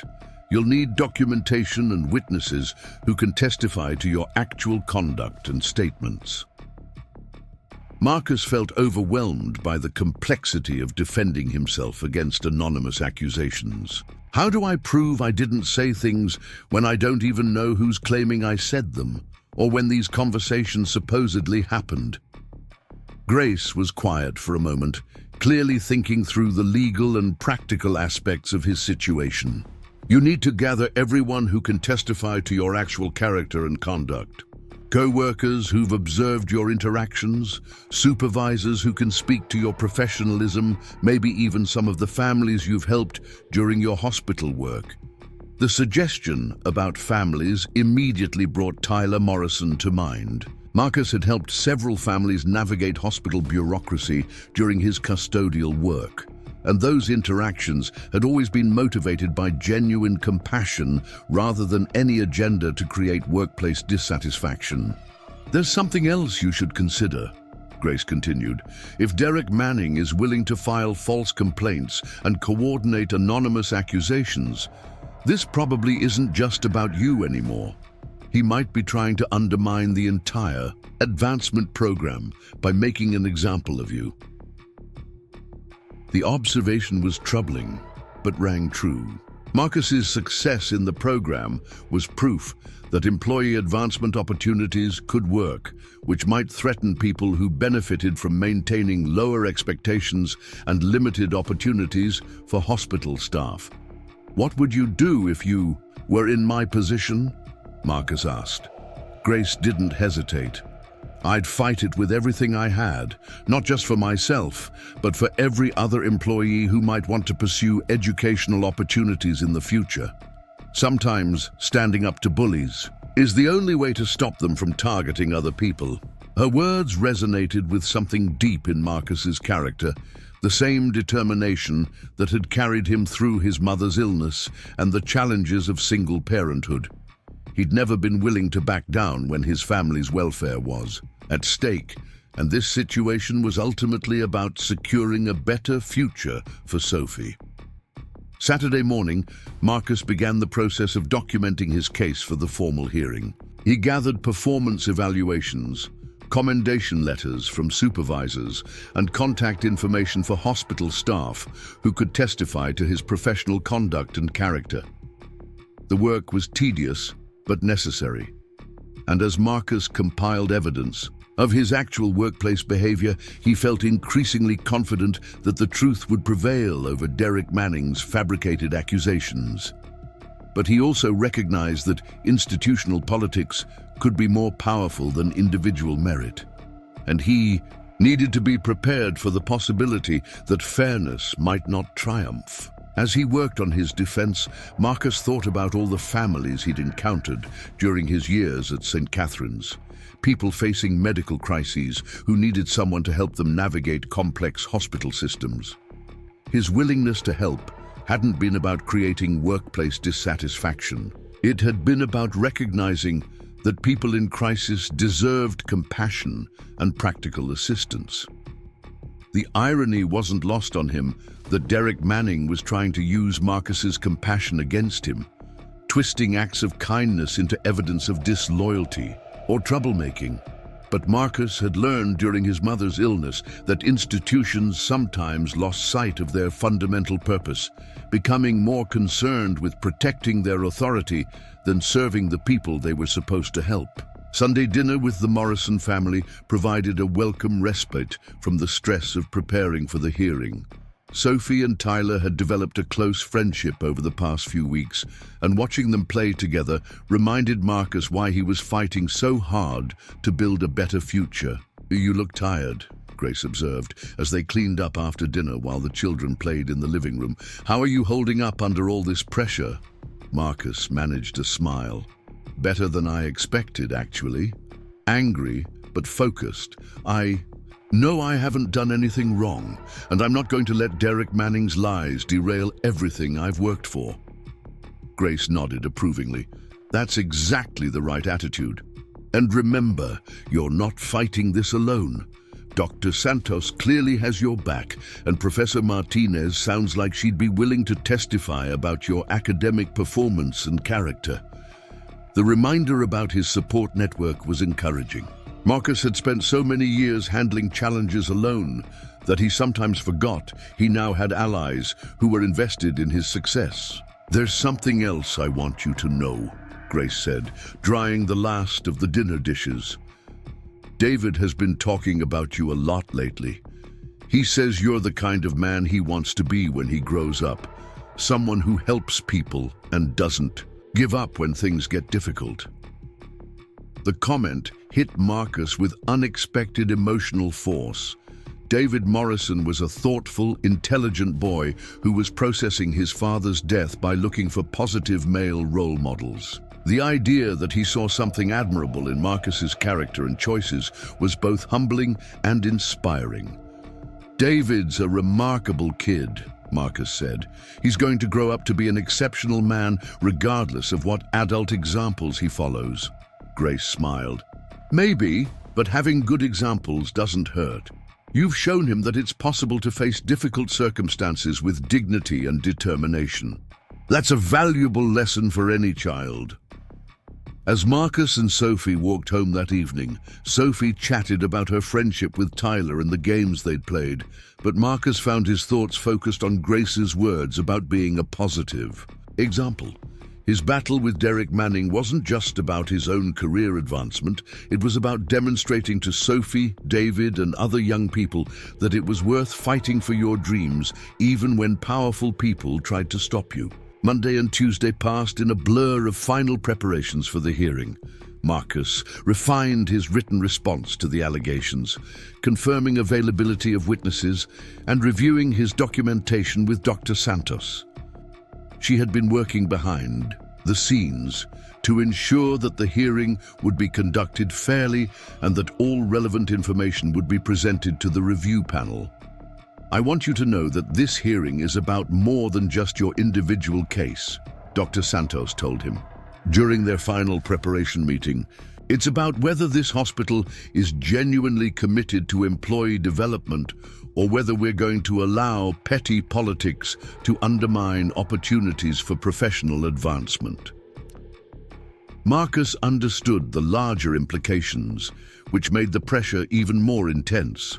But it also reinforced his determination to present the strongest possible case and ensure that Derek Manning's tactics didn't succeed in derailing the advancement program for future participants. Wednesday morning arrived with the kind of crisp autumn weather that ordinarily would have lifted Marcus's spirits. Instead, he found himself nervous but resolute as he prepared for what might be the most important professional meeting of his life. The outcome of this hearing would determine not just his immediate future, but the trajectory of opportunities for him and Sophie in the years to come. As he walked into St. Catherine's Medical Center that morning, Marcus carried with him the hopes and support of everyone who believed in second chances, professional advancement, and the idea that hard work and dedication should be rewarded rather than punished. The battle he was about to fight was for all of them, and he was determined not to let them down. The hearing room fell silent as the review panel deliberated, leaving Marcus to sit with his hands folded, trying to project confidence while his heart hammered against his ribs. Dr. Santos sat beside him, her presence a steady reminder that he wasn't facing this battle alone. Across the room, Derek Manning wore the smug expression of someone who believed victory was assured. After what felt like hours, but was probably only 20 minutes, the panel returned. Janet Walsh, serving as the neutral facilitator, cleared her throat before speaking. After reviewing all testimony and evidence presented, this panel finds the allegations against Marcus Rivera to be unsubstantiated and without merit. Derek's face went ashen. Furthermore, we find evidence of retaliatory behavior and abuse of supervisory authority. Mr. Manning, you are hereby suspended pending a full investigation into your conduct. Marcus felt relief wash over him like warm water, but it was Dr. Santos who spoke first. Thank you for conducting a thorough and fair review. I believe this outcome demonstrates St. Catherine's genuine commitment to employee development. As they left the hearing room, Derek Manning brushed past them, his face dark with anger. This isn't over, Rivera, he muttered, but the words carried no real threat anymore. His power to intimidate had been broken by the light of scrutiny. 3 months later, Marcus stood in the same conference room where his ordeal had unfolded, but this time wearing scrubs instead of custodial uniforms. The medical technology certification hung framed on his apartment wall, and his first week as a junior medical technician had exceeded every expectation he'd dared to hold. Dr. Santos smiled as she handed him his official employment contract. How does it feel to be back in healthcare technology? Like coming home, Marcus said simply. Thank you for believing in me when I wasn't sure I believed in myself. The salary increase had already transformed his and Sophie's daily life. They'd moved to a larger apartment in a better neighborhood. Sophie had enrolled in music lessons she'd always wanted, and for the first time in years, Marcus went to sleep without worrying about next month's rent. But the most significant change hadn't been financial. The Morrison family had become so integral to their lives that Sophie now called Grace's children her siblings, and Marcus found himself looking forward to family dinners with an anticipation he hadn't felt since Rachel's death. One evening, as Marcus helped David with algebra homework while Grace prepared dinner and the younger children played nearby, he realized this was what happiness actually felt like. Not the absence of problems, but the presence of people who made those problems bearable and victories worth celebrating. Dad, Sophie said, looking up from where she was teaching Tyler to braid friendship bracelets, are we going to live here now? Marcus and Grace exchanged glances across the kitchen. They'd been dancing around the topic of their growing closeness for weeks, both afraid to presume too much, but both clearly hoping for the same future. What would you think about that? Marcus asked carefully. Sophie's face lit up with pure joy. I think Tyler would make the best little brother ever, and Emma and Ella already said I could share their room until we get a bigger house. Grace laughed, wiping her hands on her apron. I think that can be arranged. What do you say, Marcus? Ready to go from single dad to father of 5? Marcus looked around the warm, chaotic kitchen filled with homework assignments, art projects, and the comfortable noise of children who felt safe and loved. 6 months ago, he'd been a man barely surviving, working multiple jobs just to keep his daughter fed and housed. Now he was surrounded by a family that had chosen him as much as he'd chosen them. I can't think of anything I'd rather be, he said, pulling Grace into his arms as the children cheered around them. The wedding was small, held in the hospital chapel where their story had begun. Dr. Santos served as Marcus's best man, while Sophie stood proudly as Grace's maid of honor. Tyler, David, Emma, and Ella served as ring bearers and flower children, their joy infectious as they celebrated the official formation of their blended family. As Marcus and Grace exchanged vows, he thought about the night he'd stopped to help a stranger with a broken-down car, never imagining that act of kindness would lead to the greatest blessing of his life. Sometimes the most important journeys began with a single step towards someone else's need. Professor Martinez attended the reception, along with several colleagues from the medical technology program. You know, she told Grace as they watched, Marcus danced with all 5 children, taking turns stepping on his feet.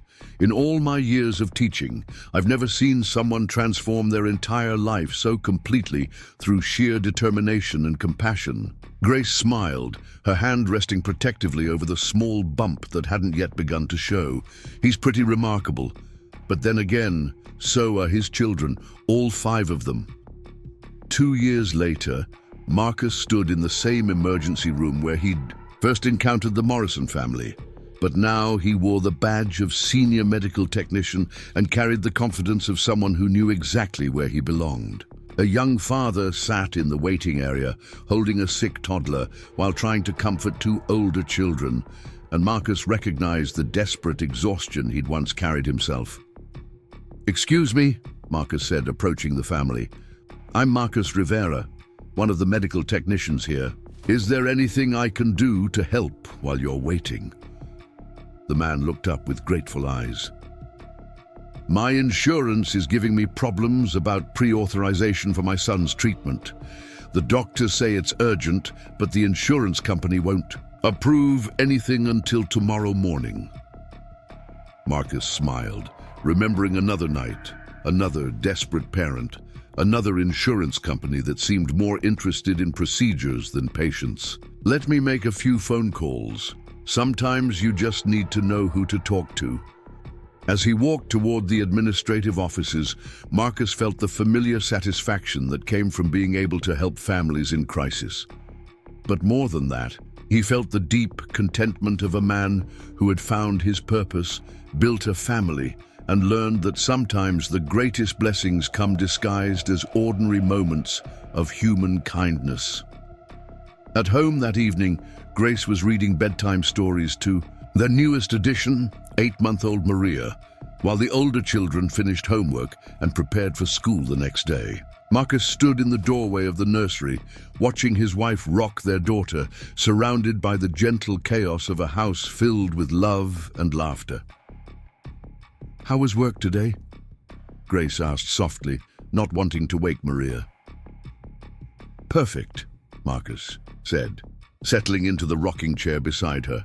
"Absolutely perfect." Through the window, he could see the lights of St. Catherine's Medical Center in the distance, the place where his new life had truly begun. Tomorrow, he would return there, not as a man desperately trying to survive, but as someone who had learned that helping others was the surest path to helping yourself. Sophie appeared in the doorway, now 9 years old and wise beyond her years. "Dad, Tyler wants to know if you can help him with his science project about hospital equipment." Marcus grinned. "Tell him I'd be honored to help. And Sophie, thank you for being brave enough to let our family grow." She hugged him tightly. "Thank you for showing me that families aren't just about who you're born with. They're about who chooses to love you." As Marcus tucked his children into bed that night, kissing foreheads and whispering words of love and encouragement, he reflected on the journey that had brought him from desperation to joy. The path hadn't been easy, but every challenge had led him closer to the life he was meant to live and the family he was meant to love. Outside, the city continued its endless rhythm of crisis and healing, struggle and triumph. But inside the Rivera household, 7 people slept peacefully, secure in the knowledge that they belonged to each other and that tomorrow would bring new opportunities to build something beautiful together. Marcus had learned that sometimes the greatest blessings come not from avoiding hardship, but from having the courage to help others through their darkest moments. In saving the Morrison family that night in the emergency room, he had ultimately saved himself, discovering that love multiplied rather than divided when shared with open hearts. The struggling single dad, who had once wondered how he would provide for 1 child, now found himself the grateful father of 6, married to a woman who had taught him that strength came not from standing alone, but from building something together that was stronger than the sum of its parts. And every morning, as he left for work at the hospital where their story began, Marcus Rivera carried with him the profound satisfaction of a man who had learned that the most important job anyone could have was simply showing up for the people who needed them most. Up next, you've got two more standout stories right on your screen. If this one hit the mark, you won't want to pass these up. Just click and check them out.